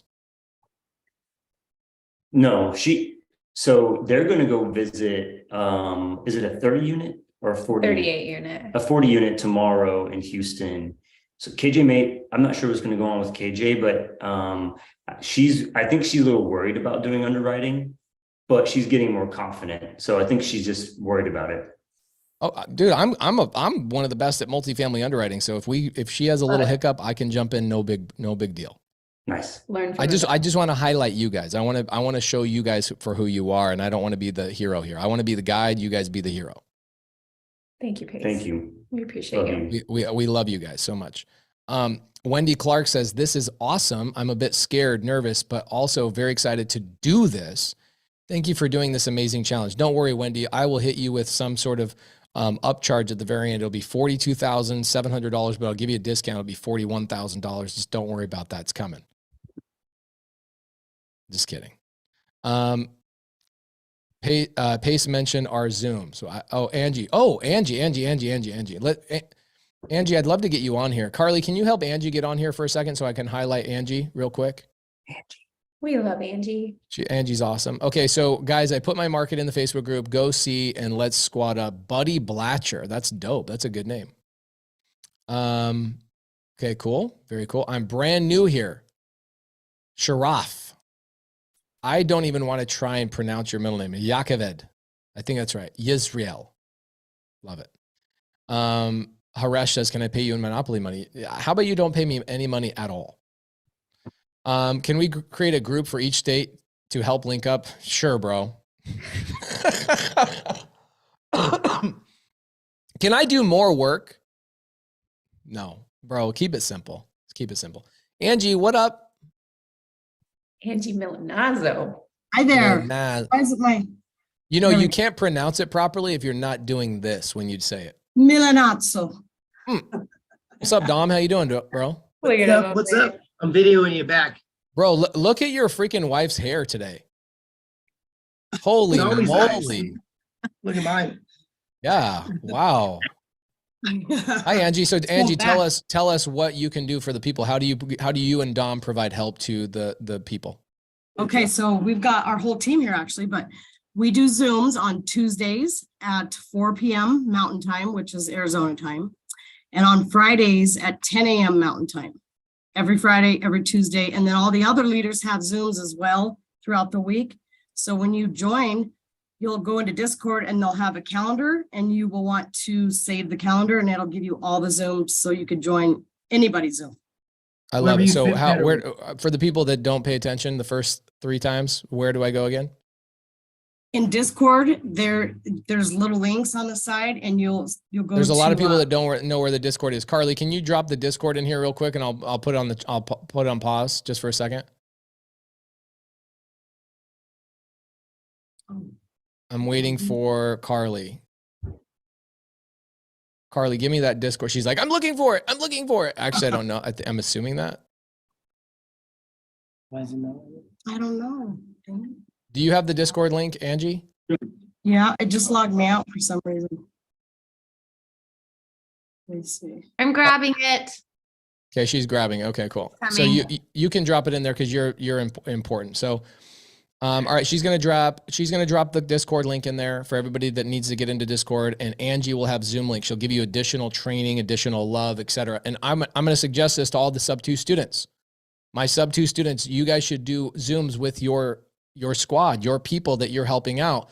Put a squad of people together. We're going to be generating a lot of leads. These people are going to be, there's the Discord link. It's right in the chat. I'll throw it over on YouTube for all the knuckleheads that decided to go on YouTube instead. We have 350 people on YouTube right now. Nice. There you go, guys. Everybody in YouTube, there you go. Let me pin that for you guys. Okay. So, tomorrow, if you are a YouTuber, I don't know why you want to be on YouTube. Get your butt over on this. It is live. Today is December 7th. We are live right now today. Okay, so here's what we've got. Everybody's got to get teams, work together. Sub-2 students, please love on the free people. Give them love. Now, free people, I'm going to remind you something. You ain't paid me shit. Okay? And I want to remind you of the attitude that 1% of 1% of you guys have. We don't want it. Okay, we're trying to take our sub-2 community love and culture, and we're trying to give you guys a little bit of it. So if you guys have any sort of entitlement, if like your mom or your dad or your boss ever said you're entitled, what you should do is you should just leave right now. Because we're just trying to hang out for the next 3 or 4 days. That's it. We're just trying to hang out, have a good time, no expectations. We're just trying to have a good time, make some money. That's it. Find some deals. Well, now I do have an expectation. I do feel like we now have to find Justin a deal in Nashville. Yes. We're going to find it for him and his wife. I freaking love you, Tung. She's so awesome. Exactly. Yep. Okay, so if you guys are in the free group and you have a little bit of entitlement, please either get rid of that or leave. Why do I say that? Well, because some of the sub-2 students have only been with me 3, 4, 5 months. Some of them have been with me for 8 months. Some have been with me for 2 years. Give them grace if they don't have an answer for something, and they'll say, you go, hey, what about this? You go, I don't know, but let me ask somebody else. Can we all agree? I'm going to open up the chat. I want to get everybody to confirm. Can we all agree that's the way we want to operate in this culture? Okay. We want to be forgiving. We want to be loving. We want to give people grace. And I know I call you guys knuckleheads, but I'm just for the most part, I'm joking. 1% of you, of 1%, 1% of 1%, every once in a while we'll get somebody that's a knucklehead. Okay. And we got to remove them. Okay. So we're going to have a lot of fun. Who in here is not a sub-2 student that is so happy that the sub-2 students are in here to help you guys? Give me a me. Dang. Hey, sub-2 students, do you see why I do this for you guys? That chat. Do you see why I do this for you guys? We had a sub-2 student join. It was brand new, fresh. This is what he says. I don't know if you guys remember this 2 challenges ago. He was like maybe 3 days in the sub-2, and he didn't understand our culture. And he comes into the elephant challenge and he says, why is PACE giving away all this knowledge to all these people that are not students? Mm-hmm. And Anisha had to get on the phone with him and set him straight. Guys, if you understand, the best way to become a leader is to lead people who are just one step behind you. And so my sub-2 students, I want them to practice what they learn. I want them to be leaders of people. I want them to be known in their local geographical areas, deal doers. I want them to be able to raise capital with you. I want them to be leaders in this industry. So this is my way of propping them up, posturing them up, putting them on a pedestal and putting them on the stage so you guys know. And if you're a student that's 2 weeks in, then I look forward to seeing you in a year from now, 6 months from now, 4 months from now, still leading inside the Elephant Challenge. We only do it 3 days a month. That's all it takes. Three days a month, 4 hours at a time. Come in here and be a leader. That's all there is to it. Okay. One more time for the people that are non-Sub-2 students, please tell my Sub-2 students thank you. You give them a big thank you in the side chat for coming in here and helping you guys out. All non-Sub-2 students, please say thank you. Show gratitude. You want more in life, show gratitude. Okay. For the people that are brand new, you've read books, you've taken mentorships, you've been in other challenges. You never felt like you had somebody to link into, somebody can hold your hand. That's what my Sub-2 students are going to do with you. Our Sub-2 community is the best in the industry. Okay. And if you let them know you think people, do you attract bees with honey or with vinegar? Honey. Honey. All day long. And not Angie. This will be too personal for you, but women out there. Okay, women out there. If your husband's trying to get laid, do you want him nagging you or do you want him being sweet? Sweet. Take me on a date. Tell me I have beautiful hair. Tell me that I'm bomb ass wife. Tell me you love my hat. Tell me you love my hat. Be nice to me. Angie, I love your hat. Judy says, nag me, baby. Don't do that. Don't nag. That doesn't work. Okay. Believe me, I know from experience, nagging does not work. You want to attract bees? Bring out the honey. Okay. So it's the same thing with when you're trying to get help from people. Make sure they feel the honey. Thank them. Be grateful for them. Love on them and they'll love on you. Okay. Jason says, my wife just swatted me. That's hilarious. She knows what's up, Jason. You've been nagging too much. You've been throwing the vinegar at the bees. You got to bring the honey. Okay. Okay, guys, I'm super excited. I have 7 minutes to love on my girls, and then I've got to teach Tarek's class. For the people in Arizona, I'll see you at the Keegley meetup tonight, and then we'll see you guys tomorrow at 1 p.m. Go till roughly 6 p.m. And thank you, Carolyn and Myron, for coming in and partnering with me on this, and Angie and Dom and your whole entire freaking team. We got Ben here too, Ben Stanley. Hi, Ben. Wave to us. Just because your hair is not as nice as Angie's doesn't mean you got to hide. Anybody's welcome at our office. We don't Yeah. care if you live here in Colorado or not. If you're in I see us. Colorado, you guys are more than welcome to come and sit and do deals. Learn Love it. how. Freaking love it. If I were you, I'd be going to the Discord channel. I'd be linking it with Angie and Dom, and I'd be getting the help, especially if you're in Colorado. If you're not, make sure you guys are linking in. Sub-2 students have offices all over the country. They'll even meet you at Starbucks, guys. Okay. Whatever you guys got to do, we are here to do deals with you. We're here to, if you guys have private money, give that money to my students. They'll freaking buy. Didn't you guys just have to go raise money for that 40 unit deal, Carolyn and Myron? Yeah, we raised $1 million. So they raised $1 million. Okay. So the people that gave you $1 million, are they partners of yours on that deal? They're partners, yes. Mm-hmm. So you guys want to be partners on deals? Maybe find a Sub-2 student that has a deal. Fastest way to get into a deal is give people capital. We've got a lot to sell. We have a lot of deals to sell from the Perfect. last challenge. So there we go. All right, guys. Any buyers? Love you. Appreciate you. We'll